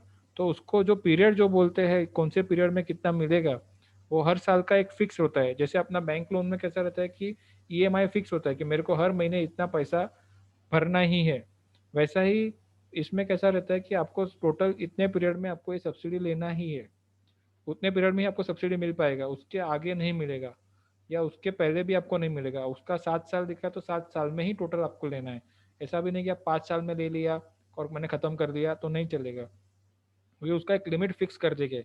जैसे अपना एक 50 लाख टोटल समझो उसको बेनिफिट लेना है, तो 50 लाख डिवाइड बाय 7 तो 7 लाख रुपया होता है, तो उसको मैक्सिमम वो साल में एक साल में 7 लाख रुपया ही मिल पाएगा। उसको ना 8 लाख रुपया दिया जाएगा ना 7.5 लाख रुपया दिया जाएगा। अगर लेकिन उसका कम हुआ, समझो उसका काम कम हुआ, उसने प्रोडक्शन कम किया, तो उसको 6.5 लाख भी मिल सकता है या 6 लाख भी मिल सकता है या 5 लाख भी मिल सकता है, लेकिन उसका मैक्सिमम लिमिट हो जाएगा 7 लाख रुपया। ये मैं एग्जांपल दे रहा हूँ, तो मतलब उसका कितना बेनिफिट मिलने वाला है उसके हिसाब से अपने को नक्की करना है। तो वो पूरा का पूरा कैलकुलेशन जो है वो हमारा जो एक्सेल शीट है उसमें पूरा का पूरा हम लोग आपको शेयर करेंगे, उसमें आपको मिलेगा। ये देख सकते हैं जिसमें समझो किसी का सोलापुर में किसी ने प्लांट डाला है, नया यूनिट है, तो वो डी जोन में आता है। तो उधर समझो उसने करंटली अभी जनरल में नॉर्मल रेट लेता हूँ, तो उसका समझो अभी नॉर्मल यूनिट है तो उसने डी जोन में डाला है, तो उसका सब्सिडी का रेट उधर 50% चलता है, तो उसको 50% का बेनिफिट लेना है। तो ये number of years to claim ये ऑटोमेटिक इधर आ जाएगा उसका। तो ये ईयर्स टू क्लेम जो है वो हिसाब से उसको बेनिफिट मिलेगा कि उसका 50% जो है उसको 10 साल में उसको लेना है, उसको एक साथ में नहीं मिलेगा 50%। तो अपना काम भी कैसा है 10 साल तक चालू रहेगा। अपने को फर्स्ट उसको ईसी ला के दिया है, फिर उसके बाद उसको 10 साल तक अपने को हर साल उसको रिफंड ला के देना है, तो इसको एलिजिबिलिटी पीरियड बोलते हैं। फिर इन्वेस्टमेंट पीरियड, ये एक होता है कि उसको कितने पीरियड में नया मशीन लेना है या फैक्ट्री पूरा सेटअप करना है उसका पूरा काम चालू करना है उसको, तो उसको बोलते हैं इन्वेस्टमेंट पीरियड। ये इन्वेस्टमेंट इतने पीरियड में उसने किया तो उसके हिसाब से उसको बेनिफिट मिलेगा। तो ये इन्वेस्टमेंट पीरियड में ऐसा होता है कि जो भी समझो अपन ने एप्लीकेशन डाला, अपने को एप्लीकेशन सबसे पहले PSI का कभी करना है। कोई भी समझो नया यूनिट आता है या कोई भी एक्सपांशन करना चाहता है, तो उसको बोलने का कि जैसा ही तूने कोई भी एक एक्टिविटी कर लिया कि भाई उसने लैंड खरीद लिया या लैंड भाड़े पे ले लिया, जगह भाड़े पे ले लिया, या उसने कंपनी नया बना दिया, तो उसको बोलना है कि इमीडिएटली अपने को PSI का एक एप्लीकेशन करना पड़ेगा कि हमको ये बेनिफिट लेना है, ये स्कीम में जाके हमको बेनिफिट लेना है। जैसे आप प्रधानमंत्री एम्प्लॉयमेंट जनरेशन प्रोग्राम में भी कैसा करते हैं कि उसमें आप एप्लीकेशन करते हैं जाके कि भाई मेरे को ये नया मशीन लेना है, मेरे को ये नया काम चालू करना है, तो वैसा ही इसमें भी एक पहला एप्लीकेशन डाला जाता है। इसमें बताया जाता है गवर्नमेंट को कि हमारे को इस तरीके का काम चालू करना है, ऐसा फैक्ट्री डालना है, ऐसा यूनिट चालू करना है। तो वो जो आप एप्लीकेशन डालेंगे वो स्टार्टिंग डेट से लेके एक पीरियड रहता है, उस पीरियड में आपको पूरा काम खत्म करना है। वो पीरियड में अगर उसने काम खत्म कर लिया, या वो पीरियड में जितना भी उसने नया परचेस किया रहेगा, नया खरीदी किया रहेगा, नया एसेट लिया रहेगा, वो सारे के सारे एसेट का अमाउंट ये सब्सिडी के लिए गिना जाएगा। उसके बाद करेगा या उसके पहले का रहेगा तो वो नहीं मिलेगा। समझो कोई बोलेगा कि मैंने 1 अप्रैल 2019 के पहले मैंने परचेस किया है लैंड, तो उसका बेनिफिट नहीं मिलेगा। एक एक उसने उसके पहले का कोई भी मशीनरी लिया है तो उसको बेनिफिट नहीं मिलेगा। इसके लिए अपने को तुरंत उसको बोलने का कि भाई तेरे को जब भी नया प्रोजेक्ट चालू करना है या डालना है तो पहले तुम हमको इन्फॉर्म करो, वो हिसाब से अपने को PSI का एप्लीकेशन करना पड़ेगा। PSI का एप्लीकेशन तुम जितना लेट करोगे तो उतना पीरियड तुम्हारा कम होते जाएगा। तो इसमें कैसा रहता है कि जैसे ही उसने फर्स्ट जो एप्लीकेशन किया, वो एप्लीकेशन से उसको 3 साल का टाइम दिया जाता है। अगर समझो MSME में है तो उसको 3 साल का टाइम है, मतलब उसका बहुत अच्छा टाइम है। वो 3 साल में वो जितना भी मशीनरी उसको लगता है मैं परचेस करना है, मेरे को जितना भी नया खरीदी करना है, वो सब कुछ कर सकता है वो 3 साल में। फिर अगर लार्ज स्केल वाला रहेगा, 50 करोड़ से ऊपर वाला रहेगा, तो उसको 4 साल मिलता है। अपने को मेन ध्यान रखना है कि अपने को MSME वाले जो भी रहते हैं, अपने पास ज़्यादा MSME वाले हो गए तो उसको 3 साल में उसको पूरा का पूरा एसेट खरीदना है, उसका पूरा का पूरा मशीनरी लेना है। उसी पीरियड में जितना भी उसने खरीदा रहेगा, उसका लैंड लिया रहेगा या भाड़े पे लिया है या मशीनरी लिया है या बिल्डिंग बनाया है, कंस्ट्रक्शन किया है, जो भी किया है उसने काम, जितना भी उसका होने वाला है खर्चा, वो सारा का सारा खर्चा उसको 3 साल में कंप्लीट करना है। उसको 3 साल में कंप्लीट किया रहेगा, वही उसका फ़ायदा उसको मिलेगा। एप्लीकेशन करने से पहले उसने अगर कुछ भी खर्चा किया है तो वो खर्चे का उसको बेनिफिट नहीं मिलेगा, उसको कोई भी पैसा उसके ऊपर रिफंड नहीं मिलेगा। ये जो भी है उसका पूरा का पूरा रिफंड मिलता है ये पैसा। तो इसके लिए गवर्नमेंट भी क्या करती है कि उनके पॉलिसी के पीरियड, इनके एप्लीकेशन करने के बाद जो भी आपने खरीदा है वो आपने जेन्यून खरीदा है ऐसा गवर्नमेंट मानती है। उसके पहले जो भी आपने खरीदा रहेगा गवर्नमेंट बोलती है कि नहीं, वो उसको हमारे को कुछ पता नहीं है, हमको नहीं पता आपने क्या किया उस टाइम पे। तो अपने को एप्लीकेशन करने का बहुत इंपॉर्टेंट चीज़ है, टाइमलाइन बहुत इंपॉर्टेंट है कि जैसे ही उसने कुछ भी स्टार्ट किया एक्टिविटी, मशीन का ऑर्डर दिया, तो उसको बोलने का कि तेरे को PSI का तुरंत एप्लीकेशन करना पड़ेगा, तो ही तेरे को बेनिफिट इसमें हम लोग कर पाएंगे। तो एक हो गया अपना एलिजिबिलिटी पीरियड। एलिजिबिलिटी पीरियड होता है टोटल कितना साल में अपने को फ़ायदा मिलेगा, और एक होता है इन्वेस्टमेंट पीरियड, तो कितने साल में उसको ये पूरा का पूरा काम करना है। अभी ये मेन है इफेक्टिव स्टेप। इफेक्टिव स्टेप मतलब क्या होता है, ये जिधर अपन ने देखा इन्वेस्टमेंट पीरियड, तो इन्वेस्टमेंट पीरियड में उसका कब तक 3 साल रहेगा, कब से स्टार्ट होगा, फर्स्ट डे कब से स्टार्ट होगा, इन्वेस्टमेंट पीरियड का फर्स्ट डे कब से स्टार्ट होगा। तो वो फर्स्ट डे जब भी ये इफेक्टिव स्टेप लेगा, जब भी ये इसमें से कोई भी एक चीज़ वो करेगा, तो उस दिन से उसका फर्स्ट स्टेप चालू होता है, फर्स्ट डे चालू होता है। उस डे से लेके आपको 3 साल गिनना है। तो उसने समझो किसने भी लैंड लिया, गाला लिया, शेड लिया, तो उसका वो चालू हो गया, उस टाइम से उसको इन्वेस्टमेंट पीरियड उसका चालू हो गया। उसने कोई भी कंपनी बनाया, फर्म बनाया, ट्रस्ट बनाया, सोसाइटी बनाया, LLP बनाया, पार्टनरशिप फर्म बनाया, ये प्रोप्राइटरशिप भी चालू किया। प्रोप्राइटरशिप में तो कैसा है कि उसको GST नंबर उसको लेना है बेसिकली, तो GST नंबर ले लिया। फिर उसने समझो छोटा MSME है तो MSME का एप्लीकेशन कर दिया। उद्योग आधार पहले मिलता था, अभी उद्यम मिलता है, तो उद्यम का एप्लीकेशन कर दिया। फिर किसी ने MPCB, Maharashtra pollution control board, उसका उसने कंसेंट ले लिया, कंसेंट टू एस्टेब्लिश। अभी कोई भी फैक्ट्री वाला जो होता है उसको महाराष्ट्र पॉल्यूशन कंट्रोल बोर्ड का लाइसेंस लगता है तो उसको भी उसको एप्लीकेशन करना पड़ेगा। तो वो एप्लीकेशन समझो उसने कर दिया। तो इसमें से कोई भी उसने काम चालू किया है तो उसका इन्वेस्टमेंट पीरियड चालू हो जाएगा उसका बेनिफिट जो टोटल जो पैसा उसको कितना मिलेगा वो नक्की करने का जो टाइम है वो इसके हिसाब से अपने को पता चलेगा कि इतने पीरियड में उसने बेनिफिट इतना मिलेगा उसको। अभी किसके किसके ऊपर उसको बेनिफिट मिलेगा तो उसको बोला जाता है फिक्स एसेट। तो ये सारे के सारे फिक्स एसेट जो भी उसने खरीदी रहेगी, जो भी परचेस किया रहेगा, उसके ऊपर उसको बेनिफिट मिलेगा। ये फिक्स एसेट का आपको जानना बहुत ज़रूरी है, क्योंकि इसके हिसाब से आप उसको बता पाएंगे कि आपका कितना बेनिफिट होगा। कोई भी नया यूनिट आ रहा है तो उसको तो आपको कोई टेंशन नहीं है, उसको नया यूनिट आ रहा है तो उसको पूछ सकते हो तेरा कितना इन्वेस्टमेंट है। वो बोलेगा कि मेरा इन्वेस्टमेंट 50 लाख का है, तो उसमें कोई ज़्यादा कोई डिटेल में जाने की जरूरत नहीं है।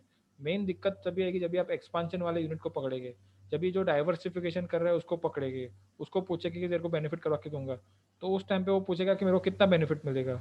उस टाइम पे वो आपको बोलेगा मेरे को कैलकुलेशन करके दो कि कितना मेरे को फ़ायदा मिलेगा। तो उस टाइम में आपको ये जानना जरूरी है कि ये फिक्स एसेट कितना है, उसका उसका ओरिजिनल कितना इन्वेस्टमेंट किया है।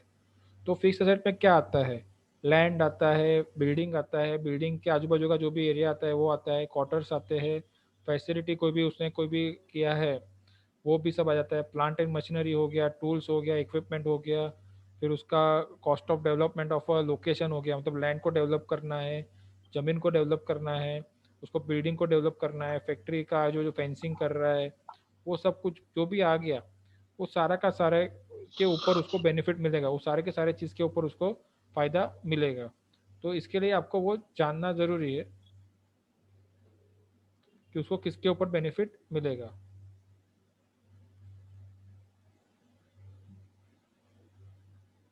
एक मिनट।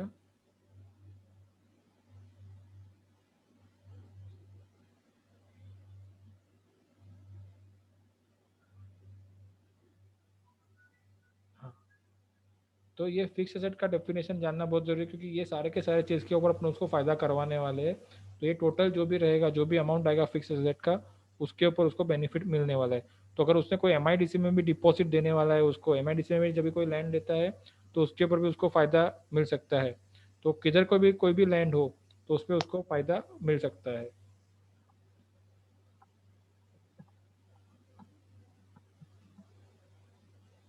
फिर वो समझो रिसर्च एंड डेवलपमेंट करने वाला है कुछ उस, क्योंकि बहुत सारे उन लोग को, कंपनी वाले को भी रिसर्च करना पड़ता है। कोई भी आइटम बनाएगा तो उसमें भी उसको बेनिफिट लेने के लिए उसको पहले वो प्रॉपर उसका प्रोडक्ट बनाएगा, उसके लिए उसको रिसर्च करेगा कि समझो कोई मशीन में से उसका आइटम बरोबर निकलेगा कि नहीं, वो उसको चेक करने के लिए उसको थोड़ा खर्चा करना पड़ता है।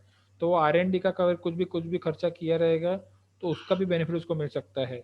फिर उसने समझो कोई पावर प्लांट सोलर का डाला, सोलर पावर प्लांट डाला अगर उसने, तो भी उसको बेनिफिट मिल सकता है। सोलर पावर प्लांट एक बहुत अच्छा चीज़ है। अगर आज की तारीख में कैसा है कि भाई इलेक्ट्रिसिटी का थोड़ा बहुत इश्यू रहता है, तो उसने अगर सोलर डाल दिया उसके रूफ टॉप पे, तो सोलर का भी जो पैसा रहेगा वो भी उसको इसमें प्रोजेक्ट कॉस्ट में उसका ऐड हो जाएगा।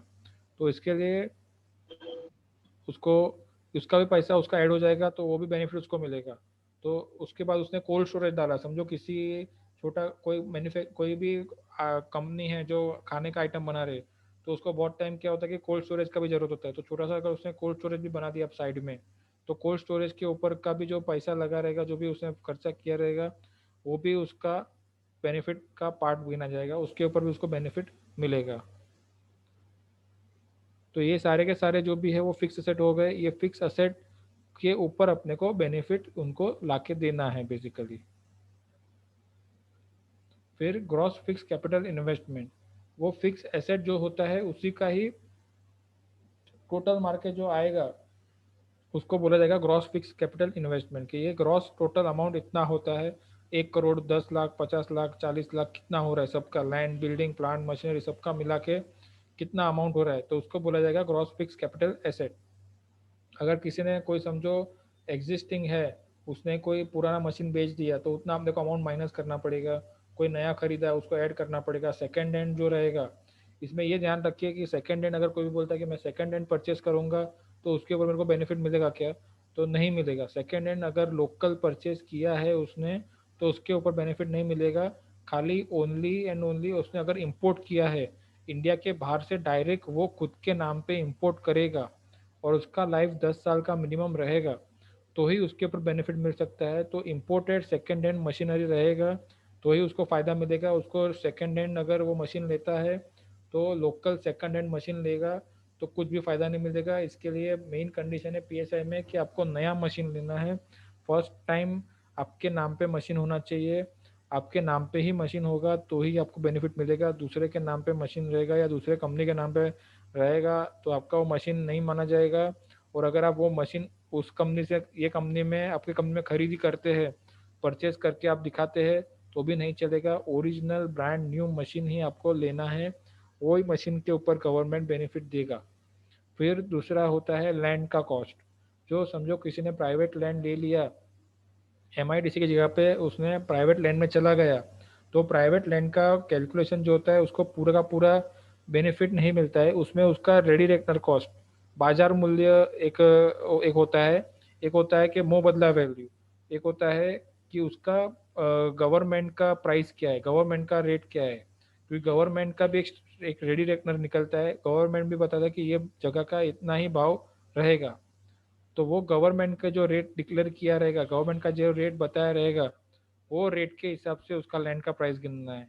उसका ओरिजिनल परचेस कॉस्ट बहुत ज़्यादा भी रह सकता है। कोई भी बहुत टाइम क्या होता है कि पूना मुंबई उसमें कैसा रहता है कि जगह का भाव बहुत ज़्यादा होता है, औरंगाबाद में भी जगह, नासिक नागपुर में भी बहुत ज़्यादा भाव है।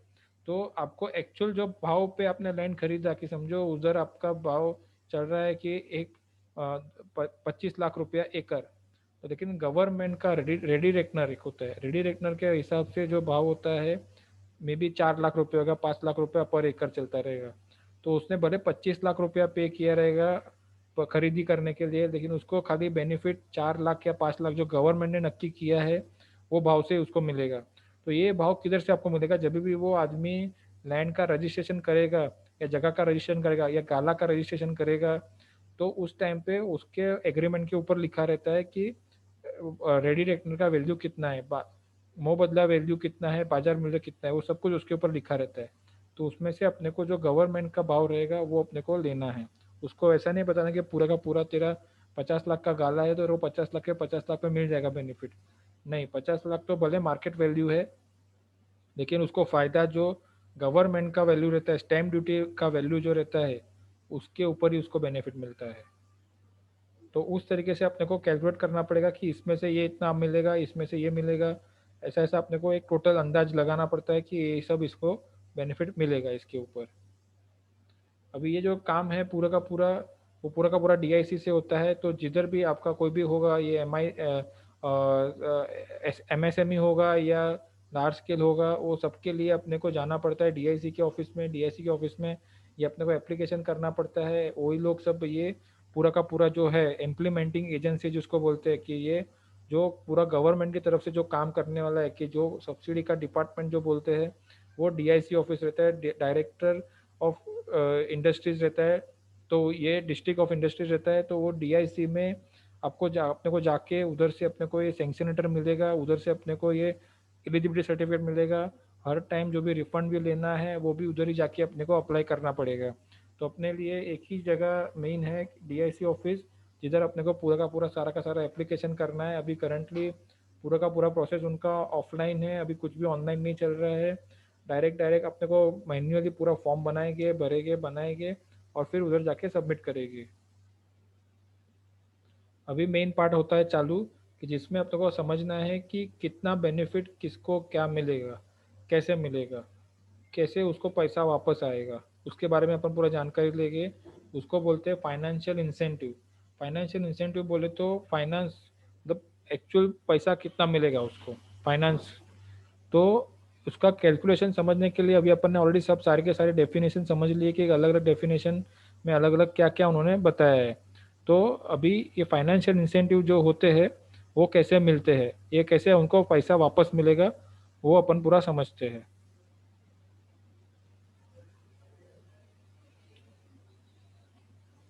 तो टोटल जो भी है उनको बेनिफिट जो है, जैसे मैंने बताया, उस हर एक तालुका वाइज उन्होंने अलग अलग कैटेगरी डिफाइन किया है, ABCD D+ जोन।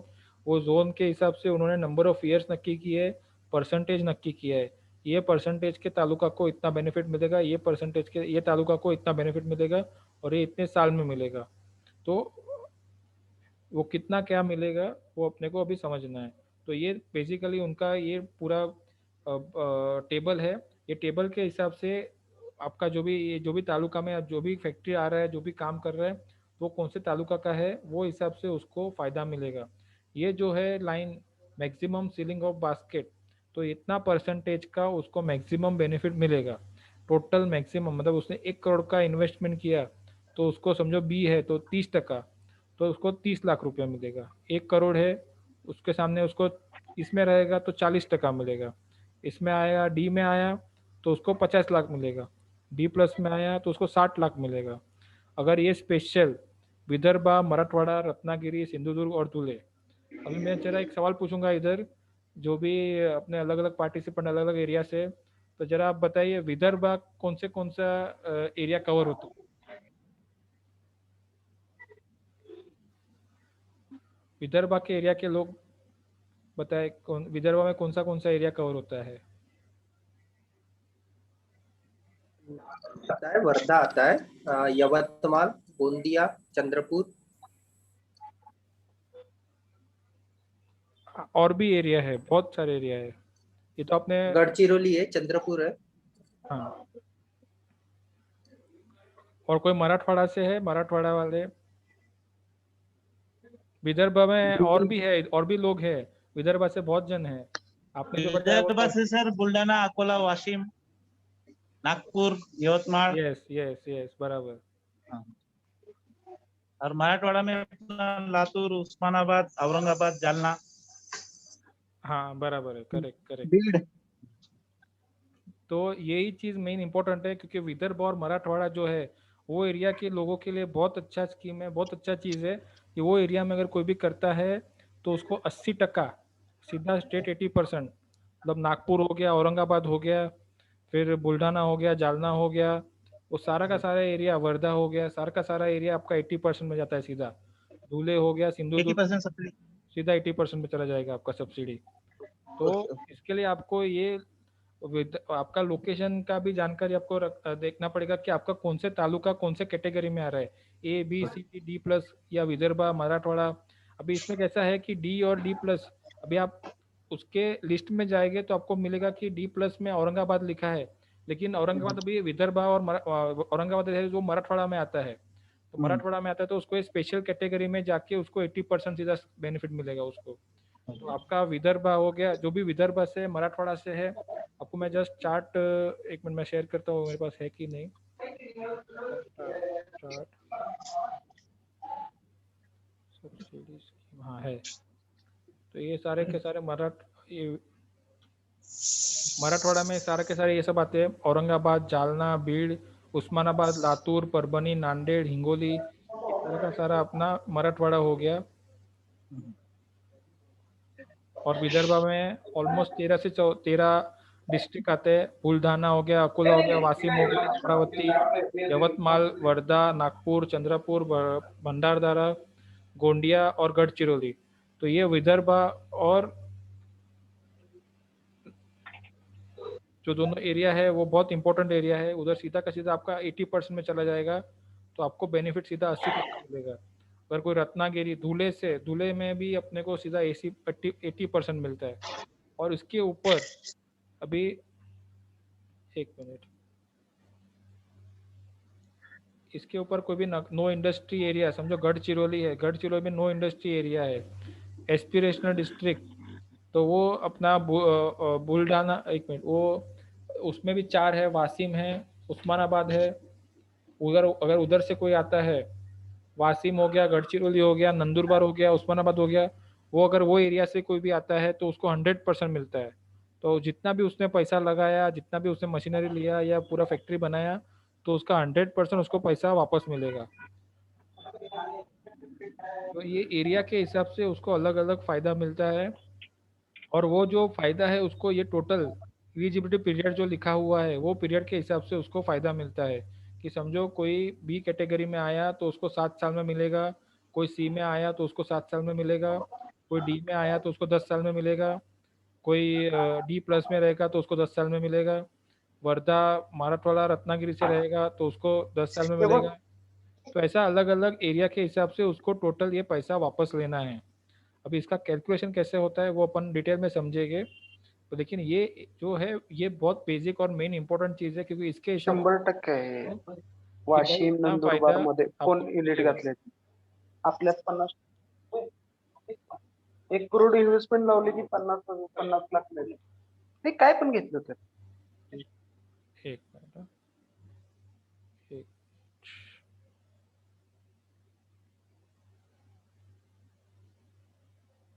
हाँ हाँ, मतलब अभी इसमें सिंपल है कैलकुलेशन कि आपने आपके एरिया के हिसाब से जो भी रहेगा, तो आपने 1 करोड़ का इन्वेस्टमेंट किया, 30% है तो 30 लाख, 40% वाले स्कीम में तो 40 लाख। अगर आप सीधा इधर आ जाते हैं वर्धा और मराठवाड़ा में आ जाते हैं तो 1 करोड़ के इन्वेस्टमेंट पे आपको 80 लाख, 10 लाख का भी इन्वेस्टमेंट किया है तो 8 लाख।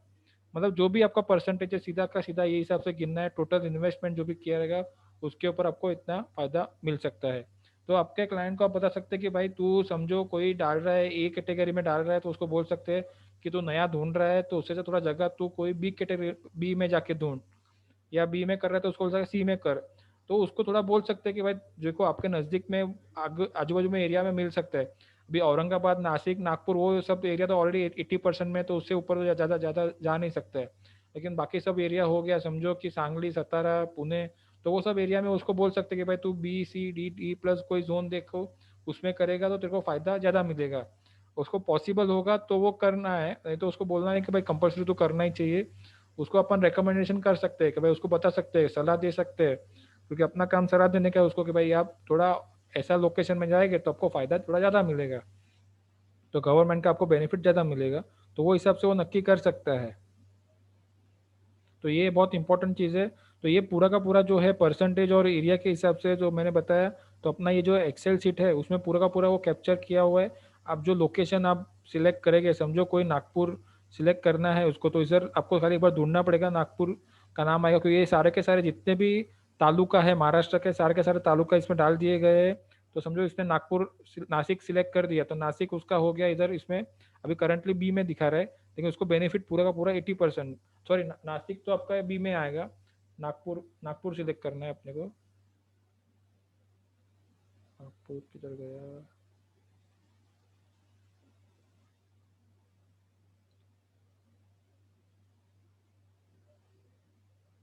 वही समझो किसी ने औरंगाबाद सिलेक्ट किया तो औरंगाबाद उसका सीधा का सीधा मराठवाड़ा में आ जाएगा, तो मराठवाड़ा में उसको 80% सब्सिडी मिलता है और उसको 10 साल में उसको क्लेम करना है। तो 10 साल में उसको क्लेम करना, तो समझो उसने 10 लाख का उसका लैंड का कॉस्ट हो गया। फिर उसने बिल्डिंग समझो 2 लाख का बिल्डिंग लिया रहेगा, उसने मशीनरी उसने समझो 38 लाख का मशीनरी लिया, तो टोटल ऐसा करके उसने 50 लाख का उसने इन्वेस्टमेंट किया रहेगा, तो उसको 50 लाख का सब्सिडी मिलेगा सीधा का सीधा 40 लाख। 50 लाख का टोटल 80% होता है 40 लाख रुपये। तो ऐसा इस तरीके से उसका कैलकुलेशन कर सकते हैं अपन। तो ये शीट में आप इजीली डिटेल डालना है, ये जो डिटेल ऑरेंज में दिख रहा है, सॉरी येलो में दिख रहा है, उसमें आपको डिटेल फिलअप करना है। वो डिटेल आप फिलअप करेंगे तो वो हिसाब से इसमें आंसर आएगा, वो हिसाब से आपको पता चलेगा कि कितना सब्सिडी उसको मिल सकता है। ये बहुत सिंपल है, तो इसमें आपको पूरा का पूरा डिटेल मिल जाएगा एक ही साथ में कि भाई किसी को भी बताना है तो आप ये एक्सेल शीट ओपन कीजिए, उसके पास ये 4-5 चीज़ लीजिए कि तेरा कितना इन्वेस्टमेंट होने वाला है, तेरा कौन सा तालुका है, और वो हिसाब से अपने को इधर जवाब आ जाएगा कि तेरे को इतना सब्सिडी टोटल मिल सकता है करके। तो ये हो गया पूरा का पूरा, ये मेन चार्ट है, ये पूरा का पूरा हिसाब से अपने को बेनिफिट मिलेगा। अभी एक है सिर्फ इसमें फ़र्क इतना है कि अगर कोई भी ये चीज़ जो मैंने बताया वो कोई भी नया यूनिट डालता है तो मिलेगा उसको। अगर कोई समझो एक्सपांशन कर रहा है, डाइवर्सिफिकेशन कर रहा है, उसने ऑलरेडी एग्जिस्टिंग है और उसमें अभी नया एडिशन कर रहा है, तो उसको थोड़ा बेनिफिट इससे कम मिलेगा। तो ये जो बेनिफिट का जो रेट दिखाया है 30%, 40%, 60%, 50%, तो वो रेट का उसका सीधा का सीधा 80% हो जाएगा। मतलब 30% का 80%, 40% का 80%, 30% का 80% बोले तो अपना 24% हो गया। फिर सी कैटेगरी में है समझो, तो वो एक्सपांशन कर रहा है तो उसका 40% का 80% हो जाएगा, तो मतलब 32% हो जाएगा। अगर समझो कोई 80% वाला है, 80% वाला है, ये 80% वाला है, अगर वो कोई इन्वेस्टमेंट कर रहा है तो वो एक्सपांशन में गया है तो 80% का 80% तो 64% हो जाएगा। तो एक्सपांशन वाला जो है, ये लाइन आप ध्यान से देख लिए, पढ़िए It is also ready to get the incentive expansion diversification equivalent to 80% of the incentive admissible for the new unit. तो नए यूनिट का 80%, नया यूनिट को समझो 80% मिलता है, तो एक्सपांशन को उसका थोड़ा 80% कम हो जाएगा, मतलब 64% हो जाएगा। मतलब उसने 1 करोड़ का इन्वेस्टमेंट किया रहेगा तो उसको खाली 64 लाख मिलेगा। तो ये थोड़ा ही उसको चेंज आपको बताना है। तो कोई भी एक्सपांशन करता रहेगा तो उस टाइम पे आपको ध्यान रखना है कि उसको थोड़ा अमाउंट कम मिलेगा। तो वो भी चीज़ आपका, ये जो हमारा एक्सेल शीट है उसमें आपको ये अलग से एक 2 शीट बनाया गया है, जिसमें न्यू यूनिट करके एक है और दूसरा है एक्सपांशन वाला। तो आपको पहले उसको पूछना है कि तुम्हारा नया है या ऑलरेडी चालू है। ऑलरेडी कंपनी चालू है तो आपको एक्सपांशन में जाना है, और नहीं, लेकिन फर्स्ट उसको पूछना कब से चालू है। अगर 1 अप्रैल 2019 के बाद बता रहा है तो वो न्यू यूनिट में कर सकते हैं आप। अगर वो बोल रहा है मेरा 1 अप्रैल 2019 के पहले से चालू है तो आपको एक्सपांशन में जाना है। तो एक्सपांशन में जाएंगे तो आपको जो है वो क्राइटेरिया भी ये शीट में लिखा हुआ है कि ये क्राइटेरिया उसको एक बार बता देने का कि ये तेरे को फुलफिल करना पड़ेगा। ये फुलफिल हो जाएगा तो तेरे को 80% की जगह पे उसका 80% मिलेगा, मतलब 64% मिलेगा। समझो कोई औरंगाबाद में बोलता है कि मेरे को करना है, तो औरंगाबाद का अपने को, अपन ने ये शीट में देखा कि उसको 80% मिलता है। न्यू यूनिट में जाता है तो उसको 80% मिलता है औरंगाबाद में, लेकिन अगर वो एक्सपांशन में आ जाएगा तो उसको 64% मिलेगा, तो थोड़ा उसका परसेंटेज कम हो जाएगा। सबको क्लियर है ये चीज़? क्योंकि ये बताना और समझाना बहुत ज़रूरी है, क्योंकि इसके हिसाब से नहीं तो आप बता देंगे उसको कि भाई ये चार्ट के हिसाब से आपको इतना मिलेगा। एक बार आपने बता दिया ठीक है, लेकिन वो क्लाइंट बाद में ऐसा ना बोले कि मेरे को कम क्यों आ रहा है अमाउंट। तो उसको बताने का कि आपका एक्सपांशन में रहेगा तो थोड़ा आपका परसेंटेज कम हो जाएगा, लेकिन आपको बेनिफिट तो मिलेगा ज़रूर से। तो वो हिसाब से आपको देखना है, वो हिसाब से आपको कैलकुलेशन करना है उसका। और एक चीज़ है, और उसका पीरियड, ये जो पीरियड जो इधर दिया है एक्सपांशन वाला रहेगा तो उसका पीरियड 1 साल से कम हो जाएगा, तो उसको 6 साल में पैसा मिल जाएगा वापस। उसने 7 साल लिखा है तो 7 साल का 6 साल हो जाएगा, 10 साल लिखा है तो 9 साल हो जाएगा, तो उसको 9 साल में पैसा वापस मिल जाएगा। तो ये चीज़ एक्सपांशन में थोड़ा बाइफर्केशन, थोड़ा चेंज है, थोड़ा डिफ्रेंशिएशन है दोनों के बीच में थोड़ा, क्योंकि वो ध्यान आपको जरूर से रखना है क्योंकि उसको बेनिफिट थोड़ा अलग मिलता है और न्यू यूनिट को बेनिफिट थोड़ा ज़्यादा मिलता है। तो इसके लिए अपने को प्रेफरेंस वही रहता है कि क्लाइंट को अगर नया नया स्टार्ट करना, कोई भी नया प्रोजेक्ट आ रहा है उसके पास, तो उसको बोल सकते हैं कि भाई तू नया कंपनी डालेगा तेरे को फ़ायदा ज़्यादा मिलेगा। एग्जिस्टिंग में तू कर, कोई इश्यू नहीं है, तू कंटिन्यू कर, एग्जिस्टिंग में भी कर सकता है, लेकिन थोड़ा बेनिफिट कम मिलता है उसमें।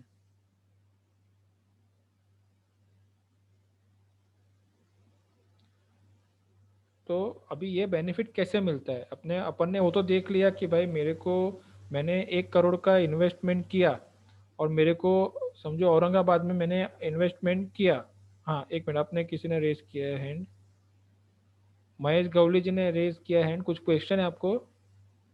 नहीं सर, सुन रहा हूँ, समझ रहा हूँ। हाँ, और एक किसने रेज किया है, ठीक है। हाँ, ये आपको एक्सेल शीट सबको दिखता रहेगा। तो अभी ये एक्सेल शीट के हिसाब से समझो कि उन्होंने इन्वेस्टमेंट किया है, तो अभी ये समझो 1 करोड़ का इन्वेस्टमेंट किया है, तो अभी वो 1 करोड़ का अपना 80% के हिसाब से उसको 80 लाख रुपया वापस ला के देना है।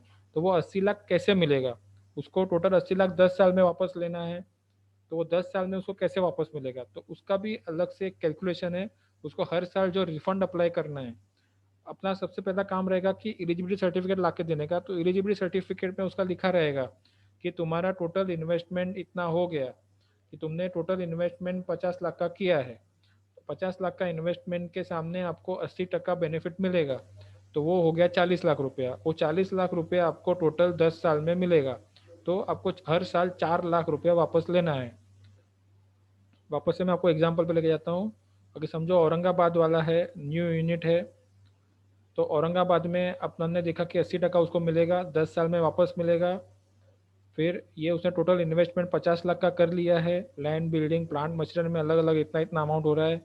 किसी का खाली प्लांट एंड मशीनरी है तो भी कोई इश्यू नहीं है, लेकिन अकेला लैंड और बिल्डिंग नहीं हो सकता। वो खाली बोलता है कि मैं लैंड और बिल्डिंग नया ले रहा हूँ या गाला नया ले रहा हूँ लेकिन मशीन नहीं ले रहा हूँ, तो फ़ायदा उसको कुछ भी नहीं मिलेगा। उसको पूरा का पूरा डालना है, मतलब उसको मेन मशीनरी लेना ज़रूरी है, उसको प्लांट एंड मशीनरी होना ज़रूरी है, तो ही उसको फ़ायदा मिल सकता है। तो समझो अभी उसने 50 लाख का टोटल इन्वेस्टमेंट किया है, उसने लोन समझो लिया है, नहीं लोन लिया है 9 लाख की जगह पे अपन बोलते हैं कि उसने 25 लाख का लोन लिया है। ये आपने डिटेल डाल दिया, ये येलो में जो भी दिख रहा है वो सब आपने डाल दिया। तो इधर अपने को पता चलेगा कि अपने को टोटल सब्सिडी 40 लाख रुपया उसको मिलने वाला है। 50 लाख के ऊपर 40 लाख रुपया उसको सब्सिडी मिलने वाला है, और ये 40 लाख उसको 10 साल में मिलने वाला है।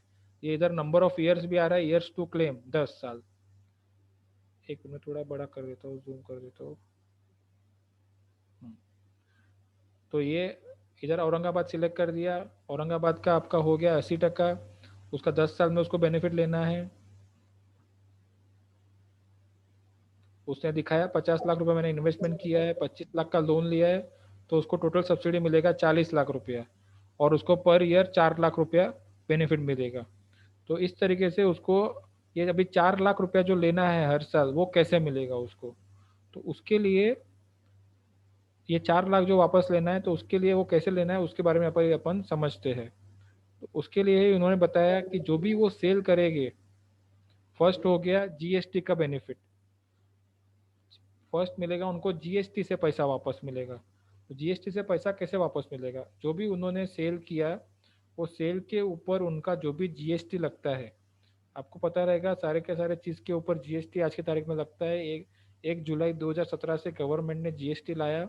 उसमें जीएसटी में 2 बाइफर्केशन होता है, 3 बाइफर्केशन होता है, सीजीएसटी, एसजीएसटी और आईजीएसटी।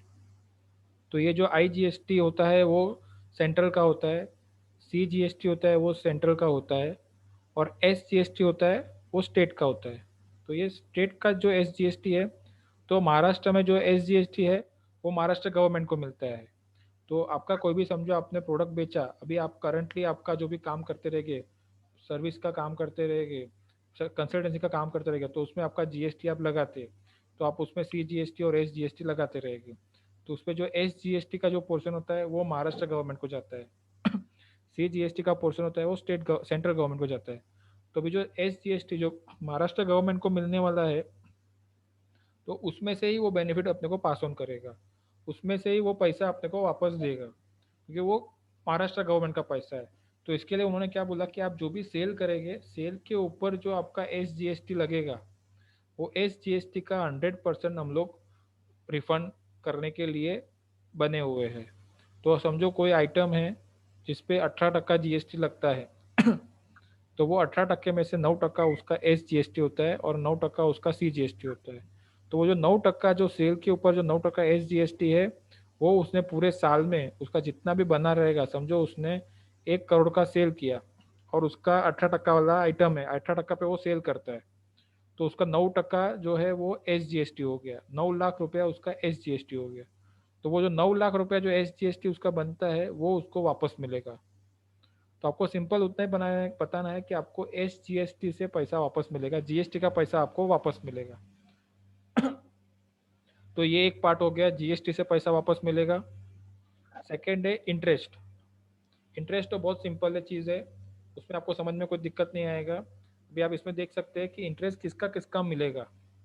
तो all banks and public financial institution, interest कोई भी जिसको भी पे किया है आपने banks and public financial institution, excluding मतलब उसकी एक्सक्लूडिंग अनसिक्योर्ड लोन, जो अपना बात था पहले कि आपने फाइनेंस कंपनी से लिया या अनसिक्योर्ड लोन लिया, बिजनेस लोन लिया या लोन अगेंस्ट प्रॉपर्टी लिया, प्राइवेट लोन लिया, बोरोइंग किधर फ्रेंड से कर लिया, कोई रिलेटिव से पैसा ला दिया, एनबीएफसी से पैसा ला दिया, उसके ऊपर अगर आपने इंटरेस्ट पे किया है तो उसका फ़ायदा नहीं मिलेगा, उसका इंटरेस्ट का बेनिफिट नहीं मिलेगा आपका। ये कंपलसरी जो भी है इंटरेस्ट का सब्सिडी आपको अगर चाहिए तो आपको banks and public financial institution, मतलब पब्लिक फाइनेंशियल इंस्टीट्यूशन में आपका बहुत सारी कोऑपरेटिव बैंक भी कवर होती है, नेशनलाइज जो कोऑपरेटिव बैंक है वो सब होती है, नेशनलाइज बैंक आते हैं, जो प्राइवेट सेक्टर के बैंक है एचडीएफसी, आईसीआईसीआई, एक्सिस, कोटक, वो सब आ जाते हैं। एलआईसी जो है वो एनबीएफसी कंपनी है, तो एलआईसी का भी नहीं चलता है। फिर सुंदरम फाइनेंस, बाद में बहुत सारे छोटे छोटे फाइनेंस कंपनी, उसका भी नहीं चलता है। वो सबको आपने अगर उधर से लोन लिया रहेगा तो फ़ायदा नहीं है, तो उसमें आपको इंटरेस्ट सब्सिडी नहीं मिलता है। तो इंटरेस्ट सब्सिडी आपको लेना है तो आपको क्लाइंट को बताना रहेगा कि तुम जो भी लोन ले रहा है वो इस टाइप के, तो आपको फ़ायदा मिलेगा।